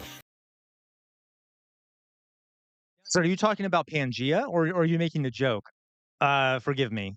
I guess it could go either way. All right. Say anybody help you. That's amazing. I guess why do you think people are I know, Mithra. I didn't say anything, saying Mithra. that then? Like, 'cause I'm hearing that everywhere. Is don't go to a holler Thank you, uninvited. Victoria. Some people just that way. Some people just, but around here, you'd be welcome anywhere. Hollers is just a different different, world, bro. You stuck in between the mountains, man. How would you spend a day on a holler? What's a day like living in this kind of a style? I think, hey, I would get out hunt. Most of the time I hunt. I gotcha, ain't working Meowsword, my yeah. garden or working. I'm hunting my dogs or fishing. We fish a lot, hunt a lot, really, but I raise my garden. I say my garden most of the time. What's it like living in a holler? Nice. What's nice about it? You can raise your garden, baby. And Aw. what do you prefer, the city life or the country life? Country life. Hello? Hello? These guys here in this van are with me. They're from England, and they want to see how people like living around here and stuff. Have you been interested in talking with them? They're from England. Yeah, this guy's from England.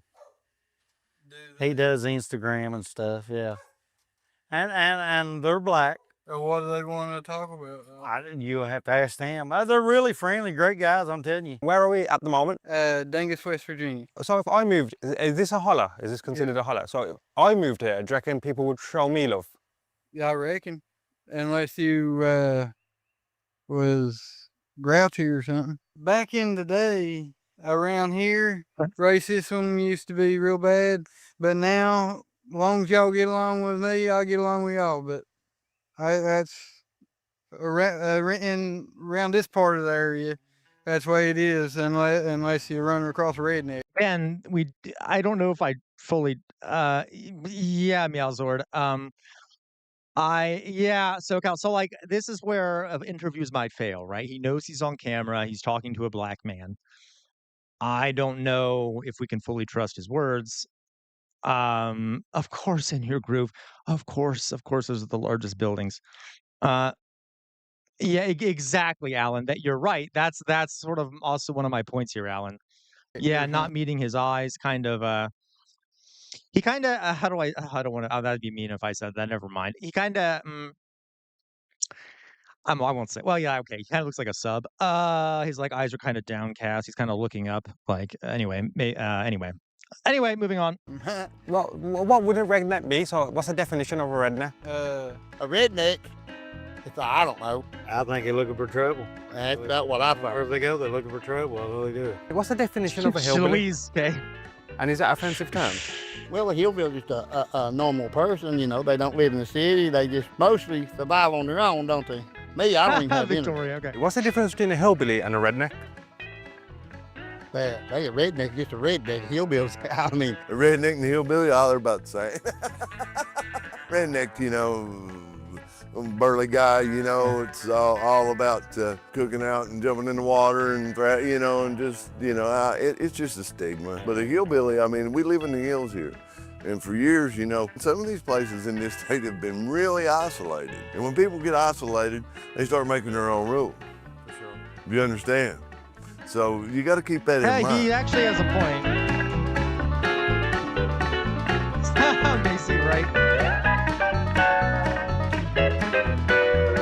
Okay. Well, now you get a few Of rednecks course, Trump around here that signs. just hate Shocking. everybody.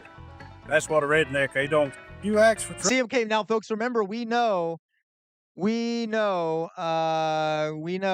that people are where the term redneck actually comes from, and it's really depressing to think of what it means now, right?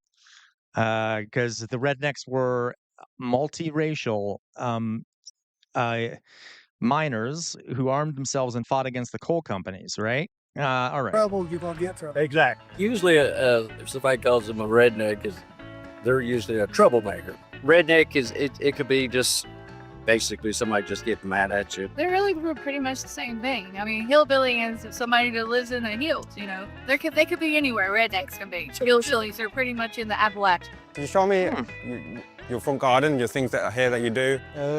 Mainly cut grass, play basketball over there. How did the pool get here? We bought it and said They certainly sometimes used to we might be, get in the hot tub. Doug. Hot tub as well. Yeah, but with hot tubs from Walmart. That's As I've fair, said throughout this Mithril. I don't documentary, mean to I was actually treated be with- mean. You know, I hope you all know, I'm not trying to be mean to people who actually are like have trouble looking at people in the face and stuff. I do sometimes actually, but anyway, I'm just an asshole, so I can't help. Anyway, Nothing but respect. But one question still bothered me. Why do all these people still have Confederate flags? If they claim it's no longer racist, why are... yeah, and it's also funny because West Virginia broke off from Virginia because they were they didn't want to side with the Confederacy during the Civil War. It's strange, right? It's strange how so many Confederate flags are in West Virginia. All these flags still all over the place. And one thing I was going to ask about is the Confederate flag. I saw it, So Alan. online, it has connotations to racism, apparently. Mm. But when I'm speaking to people who have the flag, they say it has nothing to do with racism. Now, the Confederate flag, I don't really have no opinions or thoughts. I really I really don't even know what the Confederate flag really stands for. The flag means two different things. So that's a Confederate flag. I love that. I'm sorry. I love the Confederate American flag mix. Like, literally, literally, the Confederates were traitors who declared war on the United States. So to have like both of them in the same flag just doesn't really make sense. Okay, Bowser. Okay, perhaps ignorant here. The white guy said you asked him for trouble. Do you think they are co-opting or I don't know. That's a good question, Bowser. I don't know. All right. Southerners here are very proud of a Confederate background. And yet, West Virginia did not have a slave problem. What he's saying is true. Historically, West Virginia did have less of a slave problem than Virginia. The most ironic thing about the Confederate flag being displayed in West Virginia is that the state of West Virginia came into existence in spite of the Confederate flag. Yeah. In 1863, They literally came into existence so they didn't have to be part of the Confederacy, okay? West Virginia formed to split off from Virginia and join the Union, right in the dead heat of the Civil War.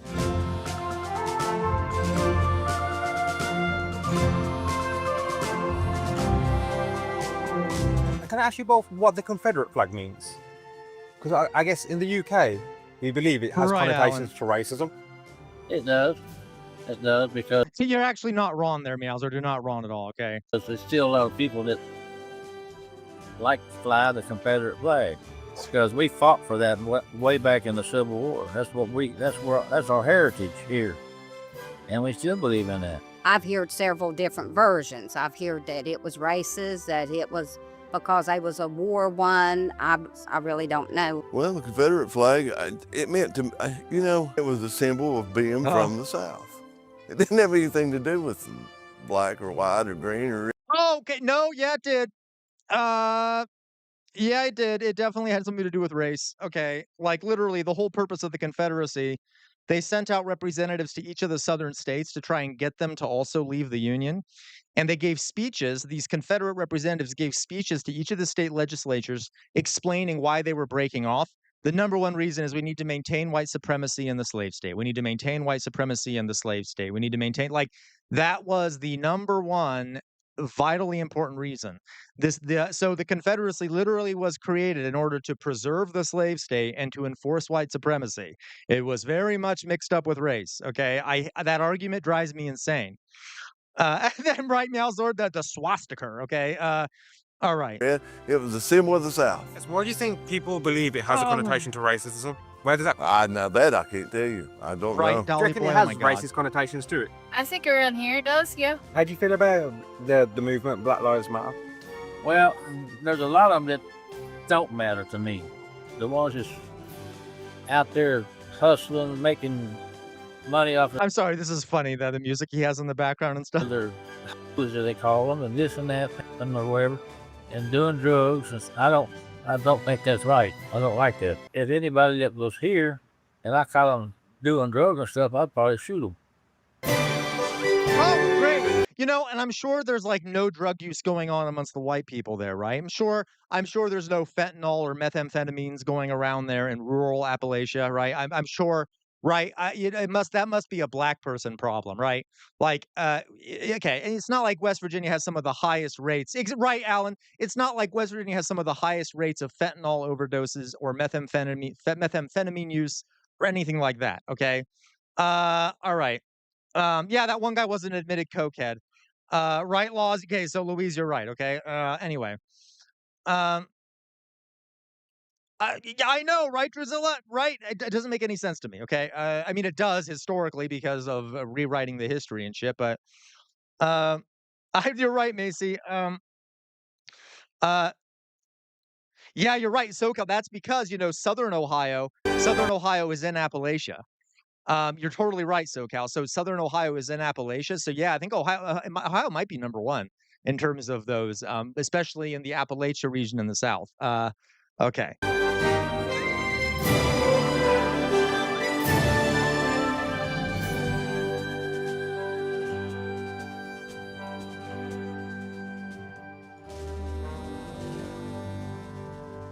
So I've just got back to London. That was a documentary I made on West Virginia about racism. I'll leave it up to you to decide whether you feel like it's racist or not. I can only talk about my experience and the lovely people I met, like Connie, Scott. I made some real friends for life. I'm going to continue making. Okay, so that's that. Jesus Christ. Okay, let me see what some of the last comments I saw here, folks, are. Meowzord, in all seriousness, this is why they like Trump, because all these people are at their foundation tactical liars. They love the feeling of lying and getting away with bullshit. It's perhaps their only skill. Possibly, Meowzord. That's a good point. Uh, okay. Kristen Shirt. This guy is based. Alan, of course, you would think that, Alan. I just think he's attractive. But anyway, God damn it. See, I'm sorry. I'm sorry. Personal flaw. I'll save that for after dark. By the way, folks, if we get one more super chat, I'll put on the collar. If we get to 5, I'll put on the makeup. If we get to 7, I'll do a Q&A. And if we get to 10 or get up to $50, I will do a Jester After Dark stream tonight. Okay. So that's that.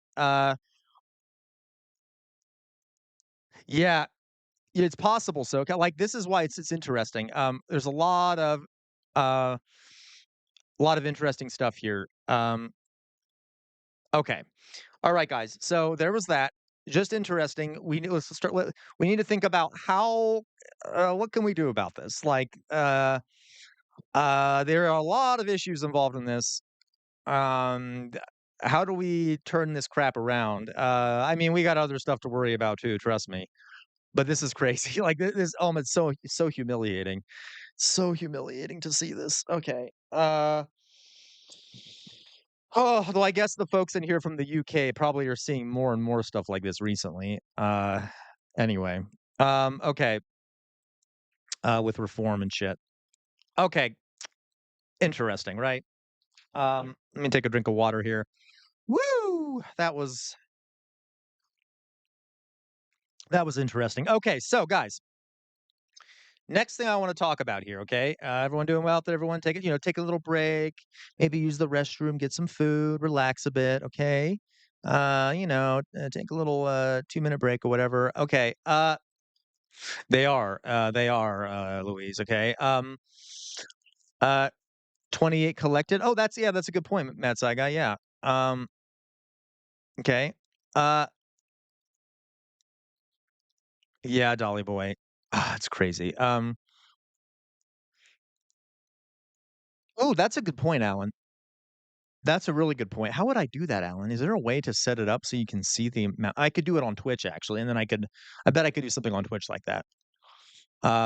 Yeah, absolutely, Macy. They are. It's unfortunate. That's a good idea, Alan. Maybe we'll try that. So, folks, again, if we get up to $50, we already have like what, $28. If we get how much do we have so far? Yeah, 28. So we just need I'm not a math person, $22 more, and then we will be good to go for the After Dark stream. Okay. Okay, yeah, let's do that. I'll figure out how to do that, Matt Sci Guy and Alan. I think that's a good idea. Okay, so I wanted to talk with you all briefly about nuclear weapons. Why do I want to talk to you about nuclear weapons? Because did y'all hear the news about Trump right before he met with oh God, Xi Jinping? He announced that the United States Meowzord. Thank you, Meowzord, for the bits here. Equivalent to the town's collective SAT score. Okay, thank you, Meowzord. I'll put on the collar now. All right. So if we get 2 more folks, I'll do the makeup. You know what? I need to take this off because it's getting hot. Be a little slutty here. Take off my coat. Okay. All right. Ah, Jesus. Okay, I'll put on the collar. Hey, elevator later. How you doing? Macy. Shh. All right. Thank you, SoCal. Thank you. All right. Okay. Yeah,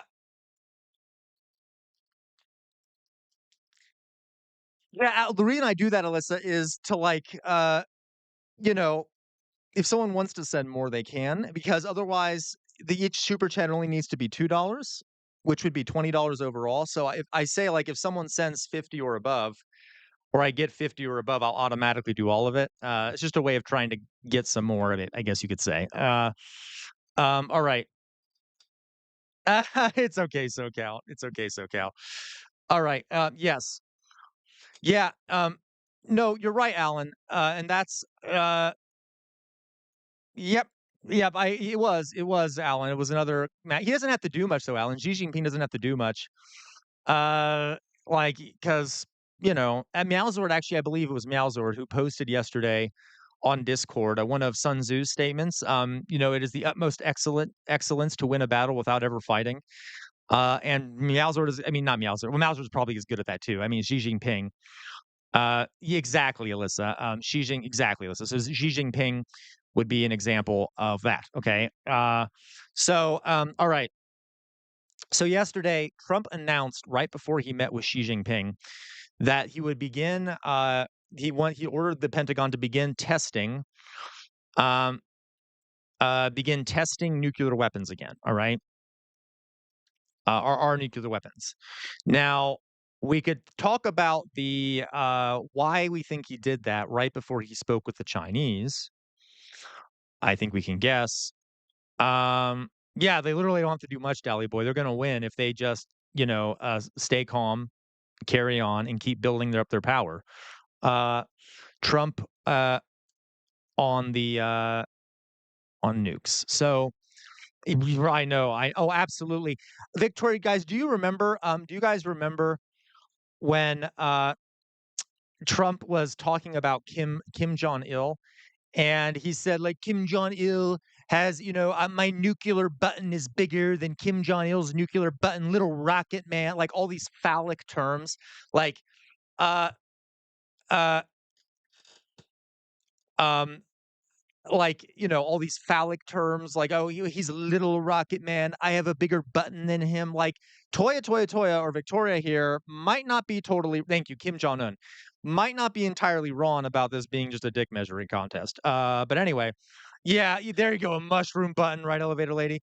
Like it is I don't know, Macy, I don't know, good question there. Okay, so Trump said he wants to resume nuclear testing, which is idiotic. Okay, it's just there's no need for it. Literally no need for it. And historically, a lot of the times the U.S. has done nuclear testing to try and tried to do nuclear testing to intimidate the Soviet Union. So this is probably just an attempt to intimidate China.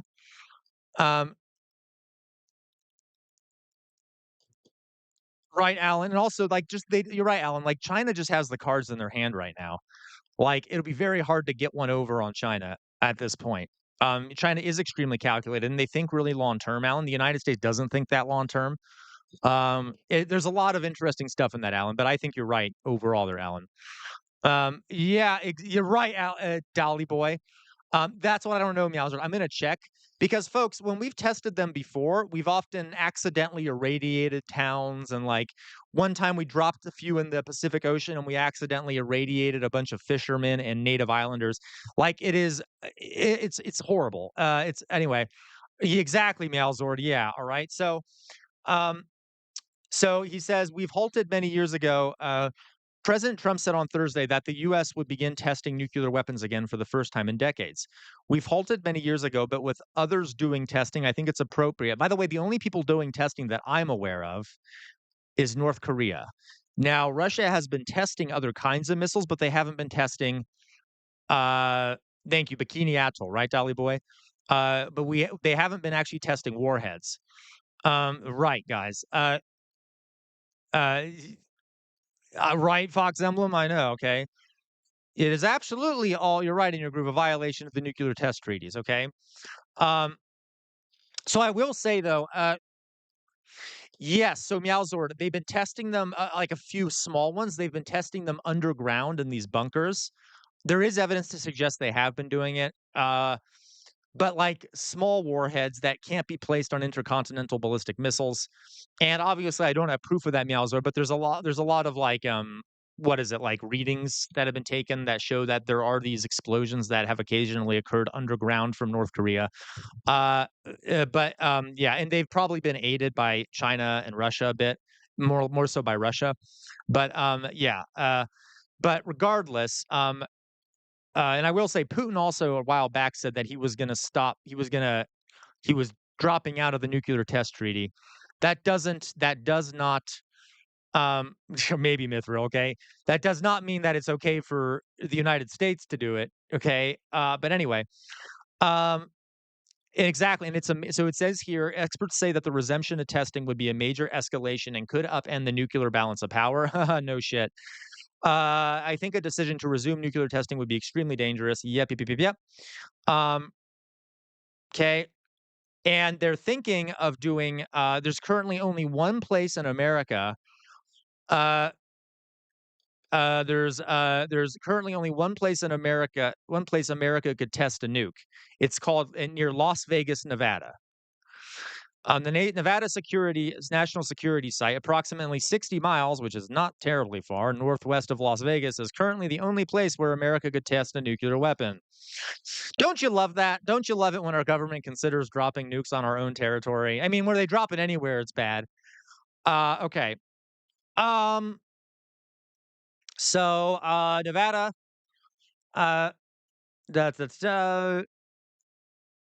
Okay, so they're thinking about doing it underground in deep underground mine shafts. Yeah,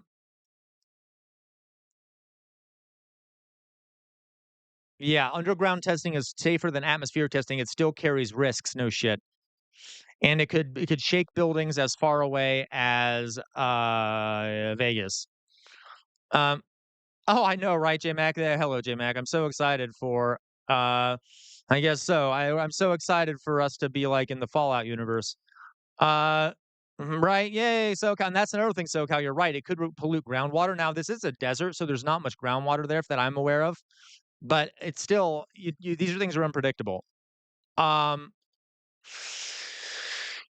so this is a problem.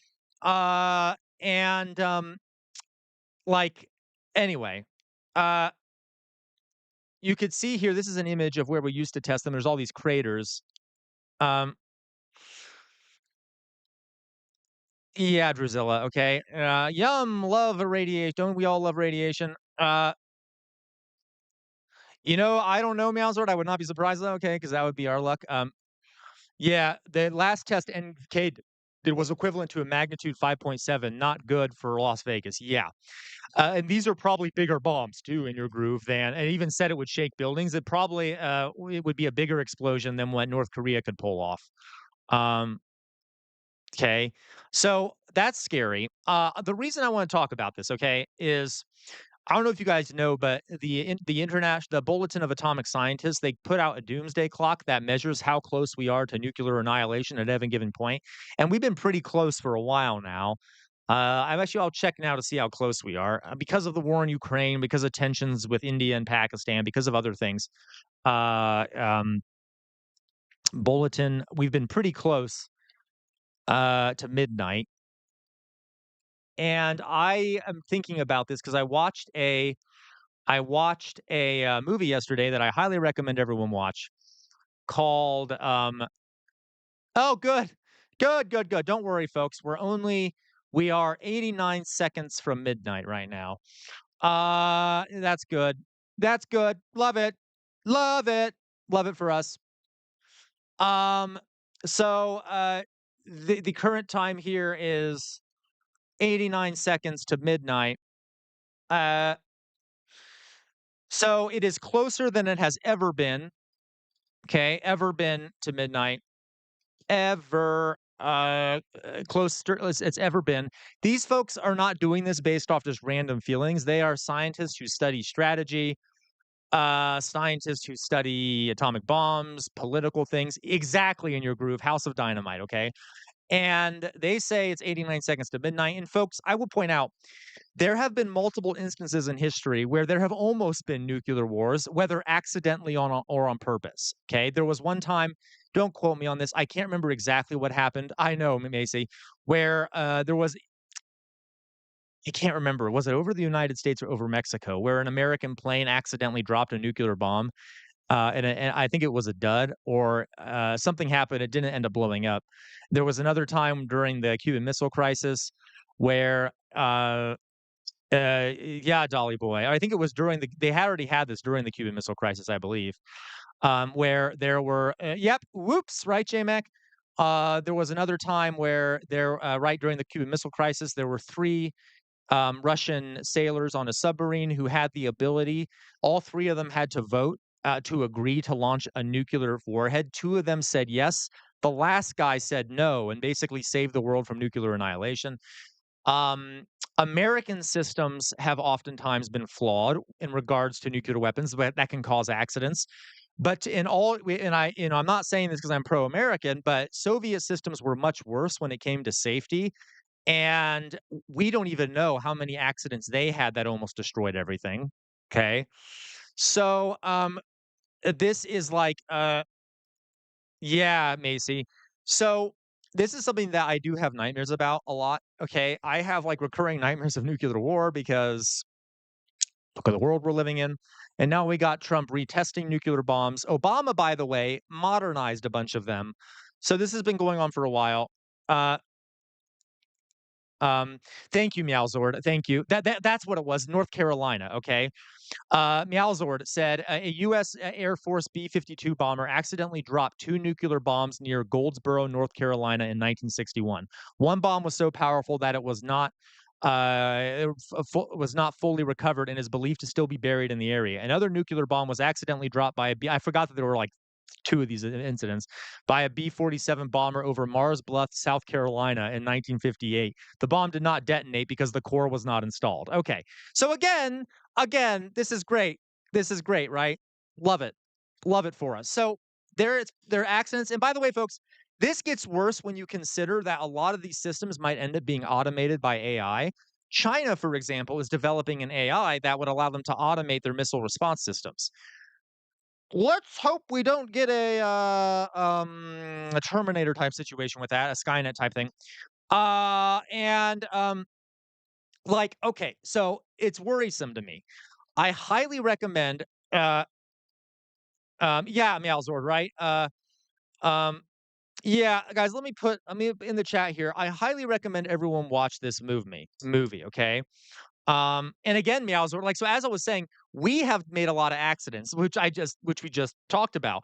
We don't even know how many accidents the Soviet Union had. And it's more than likely that they have had more. They had less safety systems put in.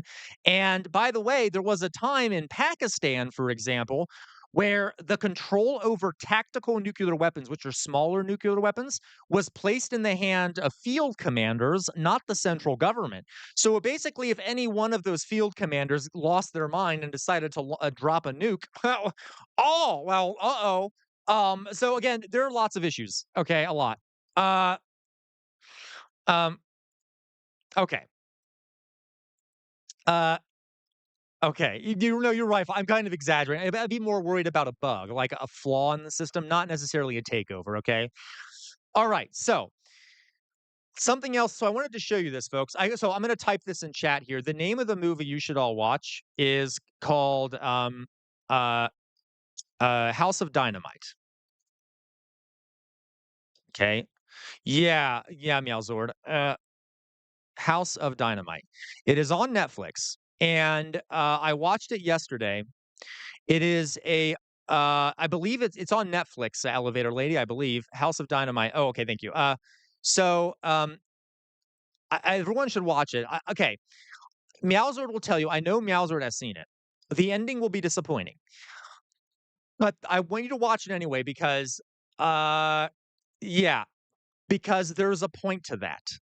Okay, there is a point to the ending being frustrating. It is first of all, it's categorized as a horror film, I believe, a horror drama or horror suspense film. And it is literally just the story of a single nuke being launched towards the United States. The United States doesn't know where it's coming from. I'm not going to give away details. Don't worry. I'm not giving anything away that is super important here. Okay. And what happens in response to that? And it is deathly accurate to what the United States would do in response. And it is a terrifying movie. Okay. So I don't want to do even more. I want for folks that do watch it, come back and tell me what you thought about the ending. I have my own views on it. I liked it, but I want you to see what your opinions are. Okay, so anyway, so let me show you this real fast. This is called the nuke map. And when I was teaching high schoolers, I would show this to them because I think it's so Drusilla, it's like a real life horror movie. It's not like there's not like monsters or anything. It's just about it's a horror because it has to do with nuclear weapons. Okay. All right. So yeah, thank you, Louise. Okay, so this is called the nuke map. I'll post it here in chat if anyone wants to look it up themselves. Okay. Um. Okay. This is called nuke map. I used to show this to my students. And then one student complained to their parents and said that the parent got mad at me and said that I gave their child nightmares. Which, to be honest, I'm glad I did. I know that sounds horrible. I was defended by my principal, who literally said to the parent, "You know, when it comes to this topic, it might be kind of good for your children to have a little bit of fear in their hearts." Okay, so I will show this to you. Paste. There you go. If you guys want to go to it, okay. You can go here. This was set up by I believe, an atomic scientist. Okay. Here, let's go. Let's choose a city here. Let's choose a city. Let's choose New York. So we can choose I'm going to choose New York City. Okay. So here we have New York City. Yeah, I agree, Drusilla. I phrased it badly when I spoke to my principal. I said to the principal, I think a little trauma is sometimes good for education. I shouldn't have phrased it that way, but I do kind of mean it. Like, sometimes we need to see reality for us to understand how bad things are. Okay, so here we have New York City. Now, what you can do on this site, all right, you can select a city. You can choose anywhere on the map in the world. Correct, Alan. Correct. Okay, so I'm choosing New York City, and then what you do is you can choose the size of the warhead you'd like to drop on New York City. Okay, so let's try. I'm going to try and find one that's really common in the America's arsenal here. Okay, let's see here. You know what? Yeah, let's try this one. This is a Minutemen warhead. Okay, a Minutemen ICBM warhead. And then what we can do is we can determine did it blow up in the air? Did it blow up on the surface? I'm going to do airborne, okay, which is where it's supposed to blow up. And we want to see the number of casualties and the radius of the nuclear fallout that would take place. We can there's a bunch of other things here. I'm not going to do it. And then what you do is you click detonate. Detonate. All right. So I'm going to kind of go in here. So here we go. So the yellow part here in the center would be the size of that small in the center would be the fireball. The gray area would be so center fireball. The gray area would be the area of moderate blast damage. This would basically practically everyone would die in that area. The yellow area is the thermal radiation, where basically people would there's about 100% chance 100% chance of third-degree burns in the yellow area, okay, on the outside there. And then the bigger gray area on the outside would be moderate blast damage, where you might still survive, but there would be a lot of death and destruction. And if I were to change this a bit, so it'll even calculate here the number of estimated fatalities from this one bomb would be around 1,114,000 people in one bomb. This is a smaller bomb. Okay, this is a smaller bomb. This isn't even the biggest ones. And then the injuries would be about over 2 million.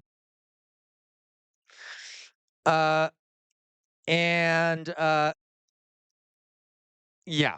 Okay. And then that does not calculate the number of people that would end up dying from radiation.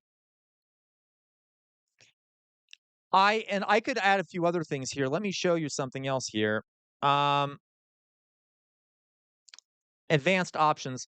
Let's add some wind speed. Okay.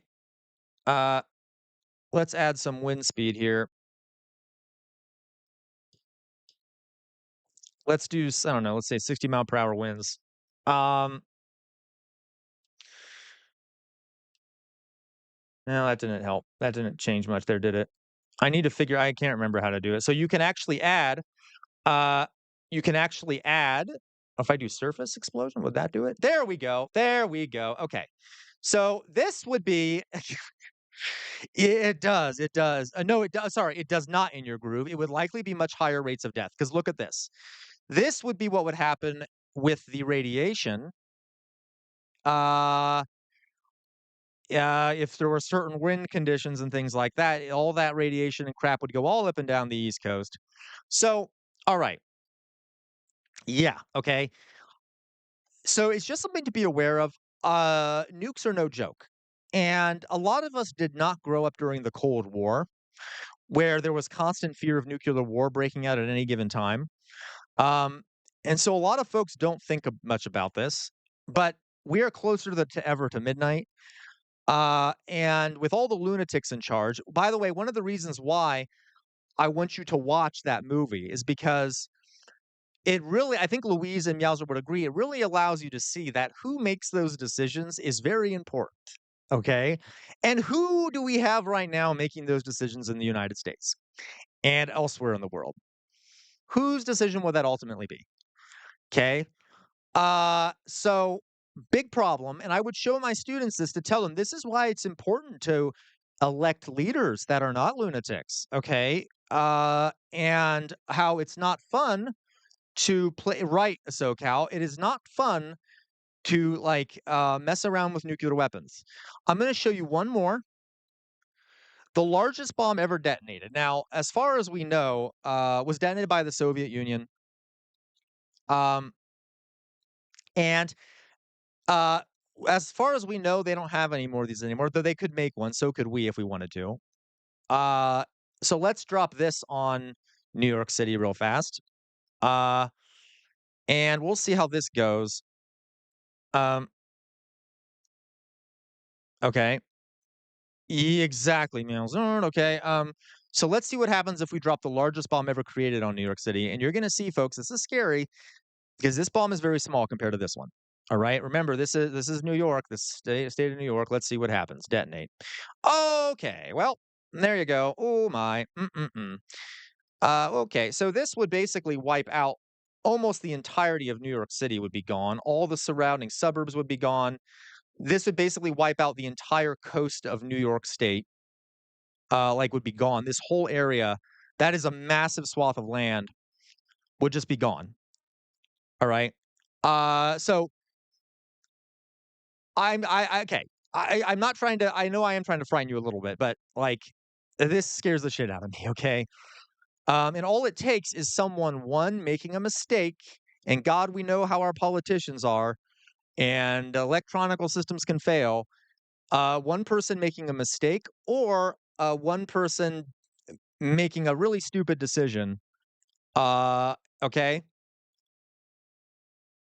Yep, Meowsort, it does. Okay, it does, and this is without air. Like if there was an air burst here, that would spread the radiation all over New England, all over down to DC. So okay, and by the way, look, about half of New Jersey would be gone, right? So okay, and so just something to think about. And for example, I have heard people say, for example, people who I support Ukraine. I support Ukraine 100%. I do not support troops on the ground in Ukraine because we do not want to start a nuclear war with Russia. But I have heard people say, that like, oh, I think, well, Russia won't ever fire nukes anyway. We should just put troops on the ground there, which makes me think they're lunatics for thinking that because you never know where that line will be crossed. Anyway, this is not something we should play around with. Russia, by the way, has the most nukes. We have the second most nukes. Alyssa, you should watch the movie, Alyssa. But yes, okay. The president has a binder in his possession that basically contains all the response options if we are hit by a nuke. Okay. And so it is thought that if nuclear war breaks out, the most strategic and best thing to do would just to be fire as many of them as you can, and it's an all or nothing type scenario. If one person fires them, you should very quickly wipe out that person, all their nukes, all their city centers and things like that. If they don't use it on the U.S., that would be more complicated, Alyssa. This is where it gets confusing, right? Yeah, Alan, but no, you're right, Fox Emblem. But they have been testing new forms of nukes and stuff, Fox Emblem. But on paper they have the most. Regardless, they do have a lot that could kill a lot of people. And the United States, whether we have more that works or not. Yep, Drusilla. So just something to be aware of. And for all the folks out there that come from countries that don't have nukes, I am sorry. Okay. I am very sorry that these big powers all have nukes that could decide the fate of the world. Okay. All right. And by the way, folks, like two countries that, for example, really hate each other in a lot of ways are Pakistan and India. They both have nukes. I suspect, well, it's complicated, but it's just something to be aware of. Okay. And I should recommend you watch that movie. As Alyssa was asking some questions I don't really have the answer to because it's super complicated and based on the circumstances. Yeah, no, I know Drusilla, and I don't think anyone should have nukes. I have not seen Threads. I need to look that up, Meowsord. I need to look that up. Okay, so just something you might want to be aware of. And now we have a lunatic president in the United States trying to frighten China with our nukes.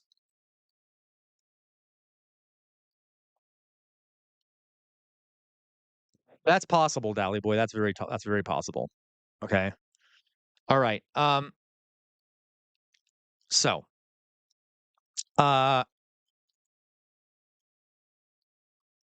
okay, you guys. So there you go. By the way, France also has nukes. Israel, by the way, has nukes. Okay, like why do we have this world? Okay, why do like most of the countries that have nukes are like the worst ones that have nukes? Okay, not all of them. Like France, okay, yeah, they're bad, but they're not like anyway. But like Israel having nukes, Jesus Christ, America having nukes. Oh, are we suicidal? Russia having? Are we suicidal? Like okay, And then we wonder, by the way, why Iran wants nukes, because they're scared to death of Israel. Um, no, Alan, you're right. And Alan, as far as we know now, China has been increasing their stockpile of ICBMs. They don't keep, as far as we know, China doesn't keep most of their nukes. They don't keep most of their warheads on delivery vehicles. They keep their warheads separate from their missiles, as far as we know. So they don't have as many of them ready for action as like Russia or the United States does at any given time. And for China, they're mainly defensive, right? So like if someone were to start it with them, they'd start it. Okay. Yep, in your groove. And exactly, you're right. So a lot of times, folks, having nukes, right, Dolly Boy? Yeah, they don't exist. Having nukes is a deterrent. Weirdly enough, I'm not defending nukes, but after nukes were invented, the number of deaths in global wars dropped dramatically because the big powers stopped fighting each other directly. It saved a lot of lives. Of course, it put us on the precipice of nuclear annihilation. So like, I don't blame Iran for wanting nukes when they are limited in how they can defend themselves against Israel. Unless they have nukes too, they can't be certain that Israel won't nuke them. So yeah. And so in my opinion, if you want to stop the proliferation of nukes, get rid of all the nukes. Then no one will need them. Okay? All right.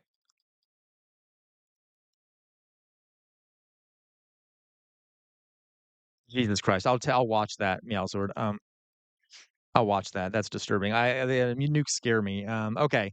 All right, guys. I just wanted to show you that. We live in scary times. I'm not at this. We got climate change. We got nukes. We got fascism rising. So just be, aware of all this shit, okay? And be wary of any politician that tries to escalate conflict between major nations. Okay. All right. Okay.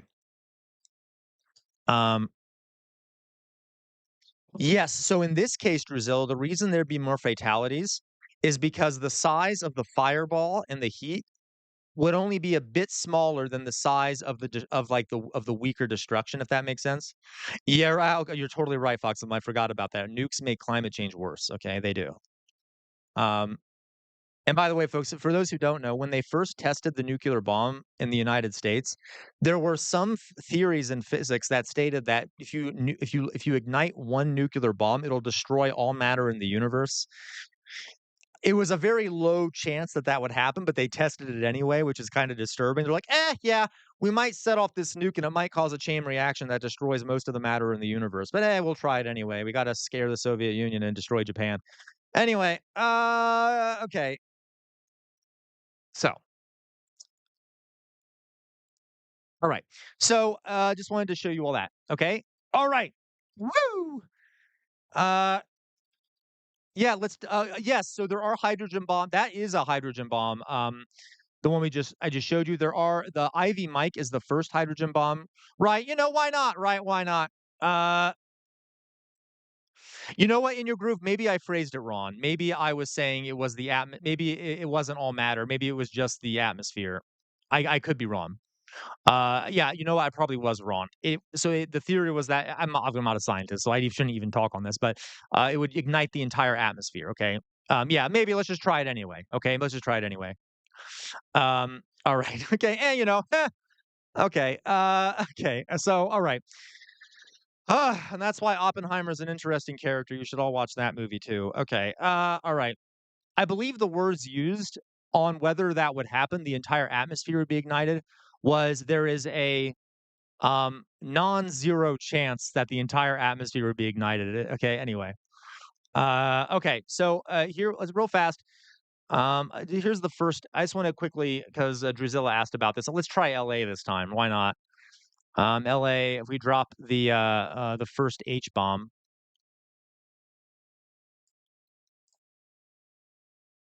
So that would be the a hydrogen bomb. Still a very big explosion, etc. Okay. No, it was a good guys. I loved the movie Oppenheimer. I really did. But I'm just saying, like, it's a good movie. That's why I'm not saying you should watch it because it's really good historically. He was a very complicated character. Oppenheimer was.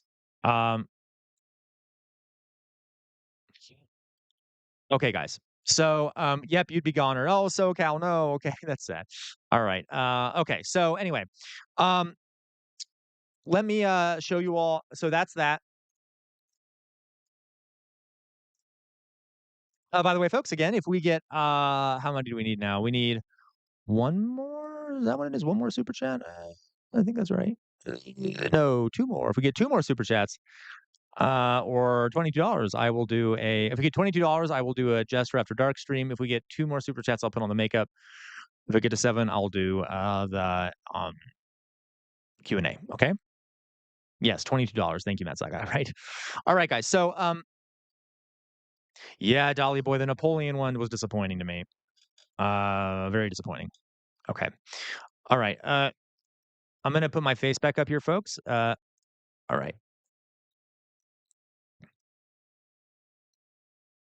Yeah. Oh, Mazur, I didn't answer your question. Yeah, where would I nuke? I don't know, Mazur. I don't know. Um, Meowsard. This is so dark, Meowsard. I love it. Okay. Yeah, that would be a good one, Meowsard. Uh, yeah, he did. Yosh, you're right. That would be, I guess, $18 more would be what we do to get to that. Okay, guys, I have got to pee. I'm sorry. I got a lot of fallout I got to expel from my body. I'll be right back. Okay, give me a second. Don't go away. I'm gonna do some of the Discord reactions next.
All right, folks. Thank you, thank you, thank you for waiting for me.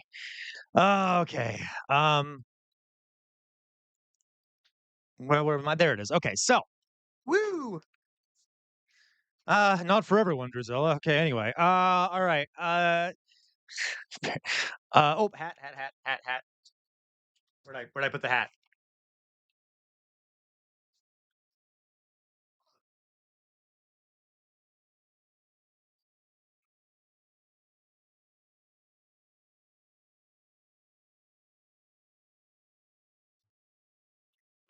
Oh, ignore the fact that I'm wearing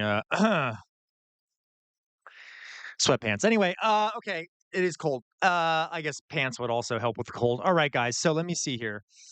What do we got? What do we got? What did I miss anything? I miss anything important? Did I miss anything important? Oh my God, you're all talking about the where to nuke. Chair stream, right? That's like okay.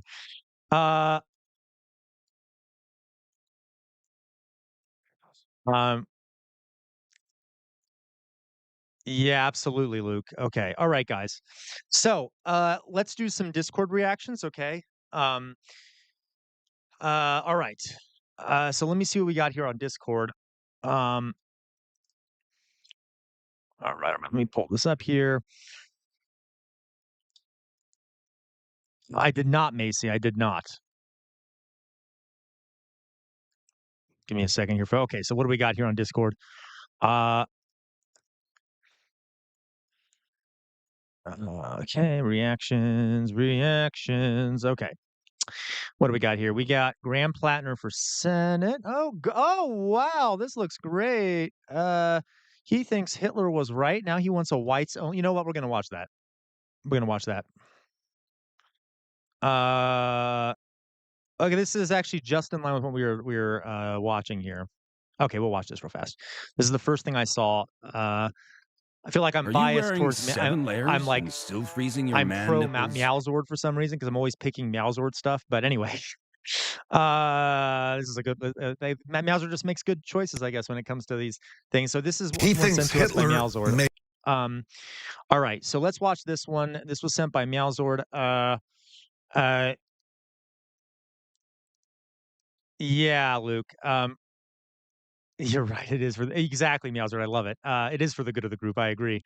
I don't want to watch Shady Vance anymore. Okay. I'm so biased. Okay. Anyway, here we go. So let me pull it up here so you all can see it. Hey, in my defense, Meowsword chooses really good like things for us to watch here. Okay.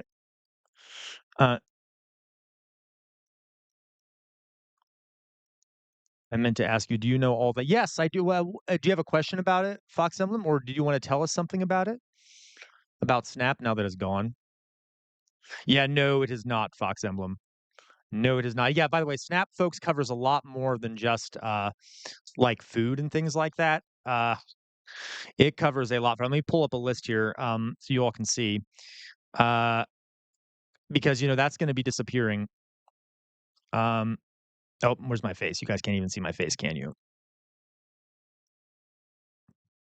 Yeah, so another big thing too, folks, is that you have to understand Snap also like stores rely on Snap because people use the Snap at stores, which then gives that store money. So a lot of stores won't be able to function anymore, which will cause a lot of businesses to close. And there's also fruits and vegetables, eggs, rain. I'm trying to see here. It also, by the way, allows you to buy things like infant formula, baby food. Okay.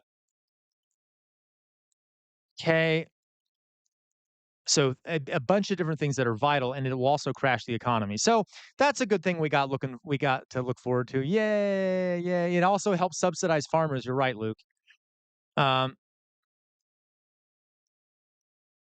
I didn't know that. Okay, you know what? Thank you for telling me, Fox Emblem. I didn't know that. Fox Emblem says prices for groceries are going to spike 10 to 50%. You know what, Fox Emblem? I haven't read about that, but you're terrifying me. Thank you. Okay. Thank you. Hey, Outer Signals here. I will take a look into that, Fox Emblem. Fox Emblem, you know what? Let's look it up, Fox Emblem. I believe you 100%. I knew it would cause great suffering. I didn't look much into the let me see here. What a stinky find out situation. Let me see here. So Snap and by the way, folks, like obviously a horrific crime against people who need that food.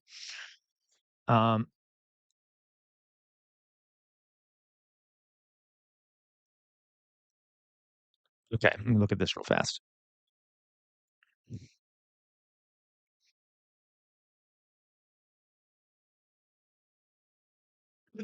Okay, I don't know what this is. Marketplace. We'll see if it's even worth our time when I read it. Uh, yeah, so it helps lift. Yeah, okay. Um, it supports more than 388,000 jobs. A bunch of stores will close. $1 in SNAP benefits. Oh my God, $1 in SNAP benefits generates $1.50 in economic activity. Jesus, so this it could have an economic impact of $12 billion a month. Yeah. Uh,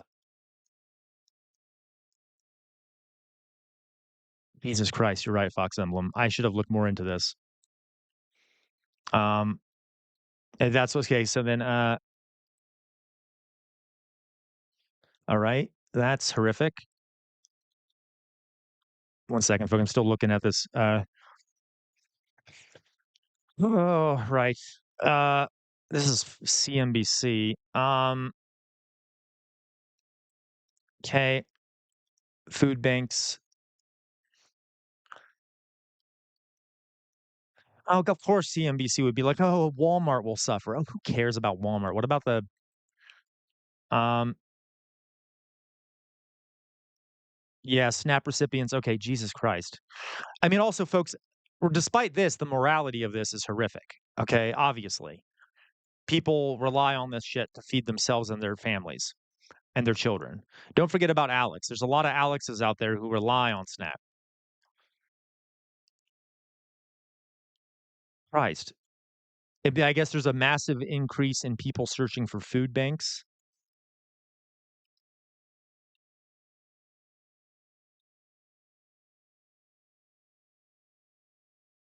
God. Yeah, this is horrific. Uh, yeah, okay, yeah,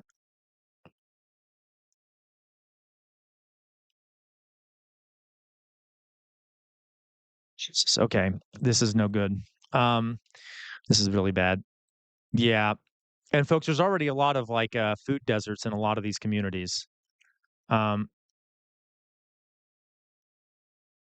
yeah, Fox Emma. So I will say this, folks. Yeah, 1 trillion. You're right in your groove. Um, this is interesting. Folks, let me get my thoughts together on this.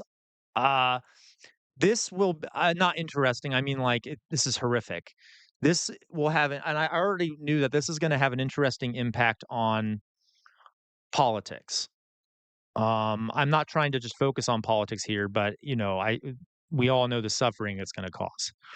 But a lot of the people out there who are on Snap are right wing, not left wing.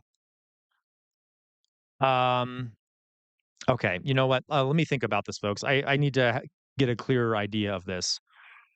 Uh, all right, so let's watch this now. Thank you for showing me, telling me about that. I can't believe I didn't even consider covering that. I didn't think about it today. Probably because I'm in an advantage position where I don't have to. I don't rely on SNAP benefits. Um, okay. Yeah. Oh, you're right in your groove. They'll just be like, it was Biden. It was Biden. Yeah. Um, it's a decent split of peeps on Snap and no probs. Yeah, it is. You're right. It's a lot of people. I used to be on Snap, folks. Like I'm not right now, but a long time ago I was on Snap for a little while. Yeah. Um, yes. Okay. You see, even if you ain't on Snap, yeah, you guys are right. Um,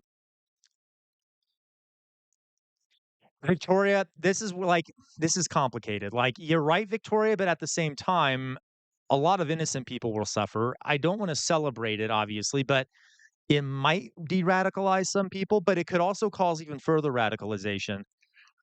Um, yeah, absolutely, Alyssa. If any one person goes hungry, it's horrific. And by the way, folks, I've known that this is going to be horrible. I didn't think much about the wider economic implications. Okay. Yeah, that's a good point, Fox Emblem. Great catch there, Fox. And winter is coming. Yeah, and Jesus. Okay. Well, you all have just made my day worse. Okay, I'm being selfish. Okay, yes. Okay, that's great. I'm going to look more into this, folks, and maybe I'll talk about it tomorrow. Okay. Because doesn't that start? It starts. Is it starting today? I remember it's neither. Yeah. Jesus Christ, Alyssa. Oh, I believe it, Doug. I believe it. I believe it, Doug. I'm sure they are. I'm sure conservatives are cheering for the death of Americans. Yeah. Okay, guys. That's right. It was okay. I knew that it was Tuesday, right? For some reason, I thought I saw someone say it was today. I'm like, was I wrong? I thought it was like a couple days ago. All right. Okay. So, folks, let's watch this real fast. I will look more into that. Thank you for pointing out a blind spot of mine. As in, like, I'm glad you told me because I'll look more into it now. All right, so let's watch this. This is sent from Meowsword. He thinks Hitler was right. Now he wants a whites only community in Texas. Okay. All right.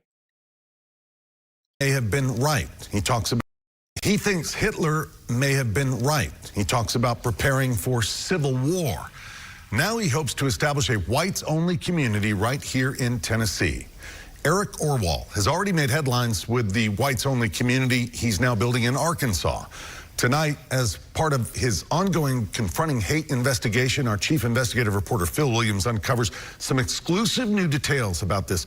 Real fast, sorry guys. Alyssa says apparently they are breaking the law by not using contingency funds in the USDA to fund it. By the way, well, Alyssa, are we really surprised, right? Like, I mean, like, what's the law to them? They don't give a shit. That's horrific, obviously. And by the way, folks, isn't that funny how the Republicans are blaming the Democrats for the shutdown while they are refusing to do anything to alleviate the effects of that? It's like, well, if you're really upset about what the Democrats are doing, wouldn't you want to alleviate the effects of it? This is going to be really bad. Yeah. Guys, you know what we should do? I suspect there are people here. I mean, I know a couple already. I suspect a few people here need Snap. We need to do we should maybe over on Discord, we can start some sort of mutual aid thing where we can help each other out if people can't get enough to eat. I'm being dead serious. I'll think about it. We need to figure out something over on Discord or some sort of way we can help each other out, feed each other if people aren't able to survive because of this. Just something to think about. I'll think more about it. I suddenly thought of this right now, so I need to think more about it. Anyway, okay, let's continue. Controversial figure and what he has planned for the volunteer state. And Phil, I understand you had some tough questions for this. Okay, that's a good point, Fox. Maybe we do help. We could do like a fundraiser for food banks or something. Exactly. Oh, totally, Meowsword. Yeah, the Democrats set your house on fire. Okay, so why don't you help put out the fire out? No, right, Meowsword. Okay. Man. That's right. I had questions about his plans for that whites-only community, questions about his views on Adolf Hitler and the Holocaust, oh, Jesus questions Christ. About his ties to the white nationalist Patriot Front and his talk of civil war, as well as questions about his upcoming appearance at a white nationalist conference right here in Middle Tennessee. No Nazis, no KKK, no fascist USA! We were there last year as anti-fascist protesters raised their voices in opposition. Look at these terrorists here. To the That's a joke, obviously. Annual gathering of white nationalists at Montgomery Bell State Park. The American Renaissance Conference is scheduled to return to the park in mid-November. We have a community. Macy, because of trans people, right? Macy says, why don't all states have perennial food gardens at local parks? Because of trans people, because of black people, because, that's why, Macy, I don't know. So, there's some sort of reason why people, some excuse for it, I'm sure. Some fear amongst people that they don't want to interact with others, whatever. Some horrific stuff. For white Americans. who value their European ancestry. Among the speakers is a far-right figure who's recently made headlines around the globe with his plan to create a whites-only community in northeastern Arkansas. Of course, we're concerned about the ability of white Americans to have their own communities in the future, and I think this is a discussion that needs to happen. Guys, let's talk about this real fast. I believe I'm just thinking about this stuff off the top of my head now, folks. If we were to do like yeah, right now, Zord, never been to Europe, right? If we were to do like a fundraiser for some food banks, if we could find a fund that distributes that money, because obviously we're all from different states and stuff, I'd want to help support. Well, we'll think of something. I also know on Twitch you can do fundraisers. I could do some sort of fundraising stream, or we could just do it together, some sort of fundraising thing. Okay.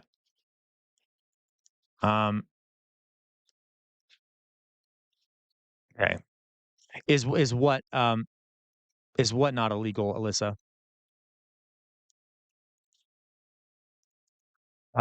Oh, is that's okay? Well, then, hey, then that's my fault. But you're right. So like, but SoCal, but there you can have like a community garden. No, that's fair, Mauser. I'm sorry. My ADHD is kicking in.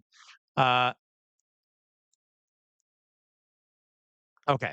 Well, guys, let's continue this. I'm thinking I'll try to I'm going to go back a little bit because I missed it. Here we go. That whites-only community, questions about his views on Adolf Hitler and the Holocaust, questions about his ties to the white nationalist Patriot Front, and his talk of civil war, as well as questions about his upcoming appearance at a white nationalist conference right here in Middle Tennessee.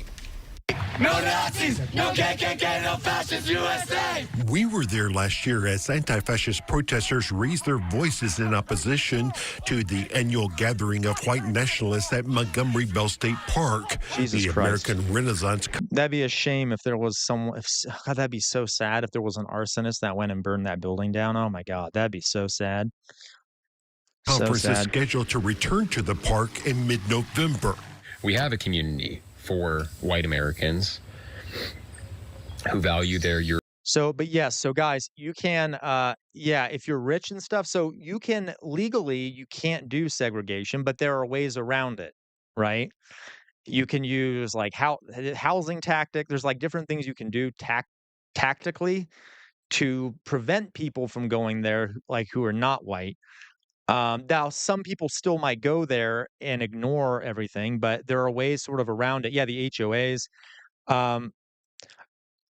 There's a bunch of ways you can get around it. Let's put it that way. European ancestry. Among the speakers is a far-right figure who's recently made headlines around the globe with his plan to create a whites-only community in northeastern Arkansas. Of course, we're concerned about the ability of white Americans to have their own communities in the future, and I think this is real facts, folks. So this reminds me of there's a great documentary y'all should watch. Didn't I just get out? No, I didn't. Okay.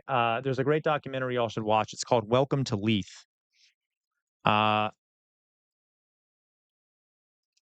Welcome to Leite. Here it is.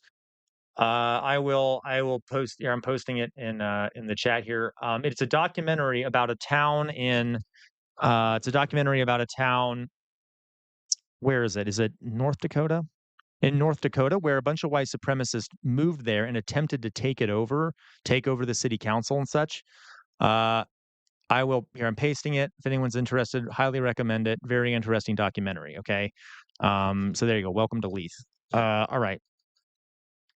This is a discussion that needs to happen. Eric Orwell told me he wants to test federal fair housing laws, which is why he created a group called Return to the Land as a private membership association, in other words, a private club, with plans to create other whites-only communities. Right now, there are a few hot spots that we're honing in on. Idaho, right, Dolly Boy, Tennessee, the Ozarks. You say Tennessee? Yeah, that's one of those hot spots. And where in Tennessee are you looking at? A few different locations. Oh, shocking. Tennessee, after what we were just talking about.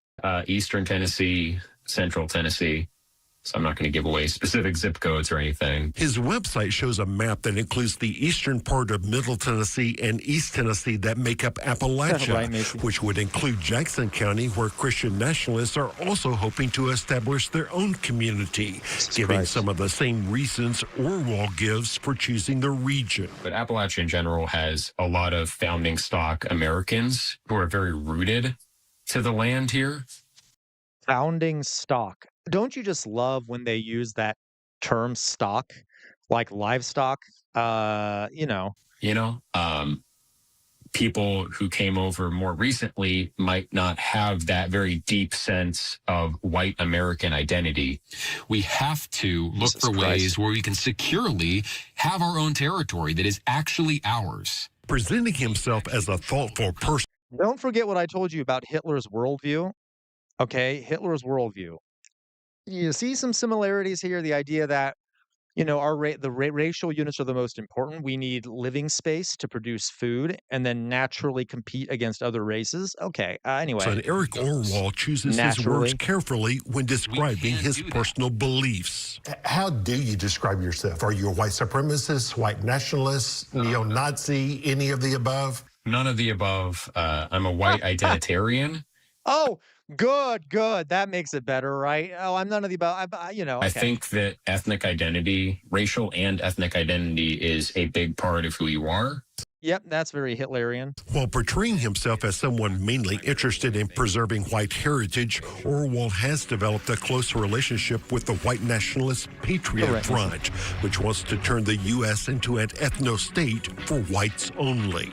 What is your relationship with the Patriot Front? I believe that they are good faith actors. I think their ambitions for seeing political change are noble, even if I don't completely agree with their strategy or perhaps ultimate objective. But photos posted by Patriot Front, you see how careful he's being with his words? Like, God, such a slimy guy. Show Orwell was one of the speakers recently at the group's first national conference alongside neo-Nazi Robert Rundo. This is Rundo attacking a counter-protester at a Trump rally in 2017. And here... That's actually a good point, Luke. It kind of sounds like Christian identity, yeah. At the Patriot Front conference... Look at that. Okay, guys. Okay, I'm sorry. Do you see this shit? Look at what they're doing here. Oh, I love this. Okay. What comes next after you put your fist on your chest like that? What is the next part of that move? You all know what it is, right? You've seen the videos from the 1940s and 30s in Germany. What comes after putting your fist on your chest like that? Like, we all know the next part of this hand movement, okay? Yeah, and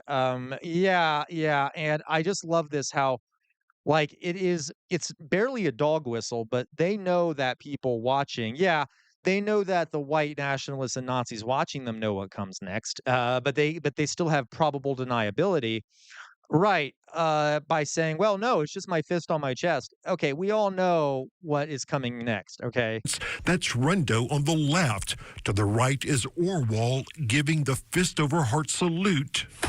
Life, liberty, victory. The official salute of Patriot Front. You had a post on X on September 15th that said folks are willing to call for violence but unwilling to join one of the few groups on our side that know how to organize and deploy men. Who is that group that you were?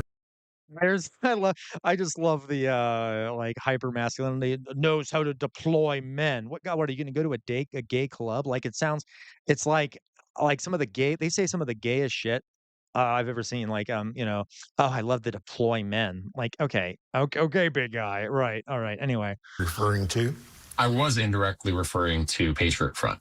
As our News Channel 5 investigation has revealed, Patriot Front has built a compound in East Tennessee where it trains men to fight, although it claims it's just a way for them to develop themselves. Look at this. Look how gay this is. Okay, you all know I'm not being homophobic here. I'm just saying, look, they're all like nude, like wrestling and fighting with other men. Okay. Okay. Personally. Patriot Front does a lot of training for hand-to-hand combat. Do you think they're in a position, want to even prepare for battle for civil war? Well, I'm not against I know, right, Dolly? preparing Well, I agree. They're so much gayer than gay people. It's just, okay. for civil war because it may happen, not of our choosing. Orwell has argued that this iconic photo of U.S. Marshals escorting 6-year-old Ruby Bridges as she integrated a Louisiana school represents what he calls the immorality of forced integration. Right, Macy, Patriot in the front, Gatriot in the back. And what they did was they chose one social model and said, you're all going to live this way. And it just wasn't really a democratic process. Meaning the white people didn't get their way? Yeah, the Democratic majority, if they don't get their way, that's undemocratic. A Jewish but the majority, okay, journalist released an article today here we go. attacking my character. Here we go. Okay, I was waiting for it. I'm like, okay, come on. Where's your favorite target? You all know that. Okay. Trying to smear me. Your group, you're Well, right. he insists he's not anti-Semitic after a news report revealed that he and his ex-wife had once starred in a series of live-streamed porn videos. Orwell seemed to think that one of the reporter's ethnic backgrounds had something to do with it. You kept... Of course he did. Of course. Oh my God, it's so classic, right? Always scapegoat. It has to be the Jews. It has to be the black people, right? I got caught doing something that people don't like. It must be this other group's fault, right? Oh, I love it. I love it. Classic.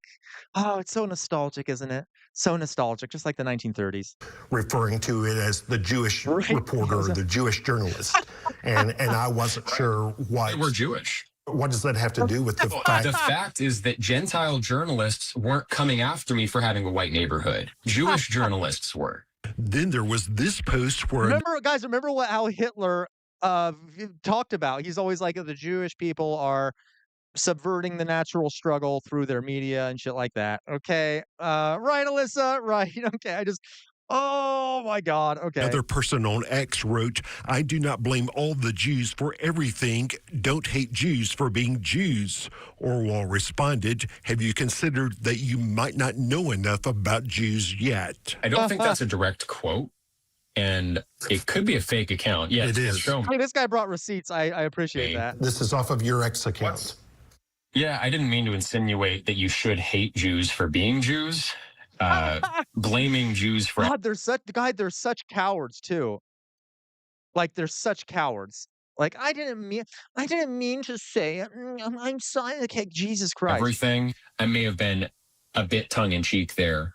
And there's a post where he appeared to defend Adolf Hitler, saying, interesting that you don't even acknowledge the alleged Jewish wrongdoing or what punishment that would merit if true. Do you believe that the Jews had it coming from Hitler? Right, Luke?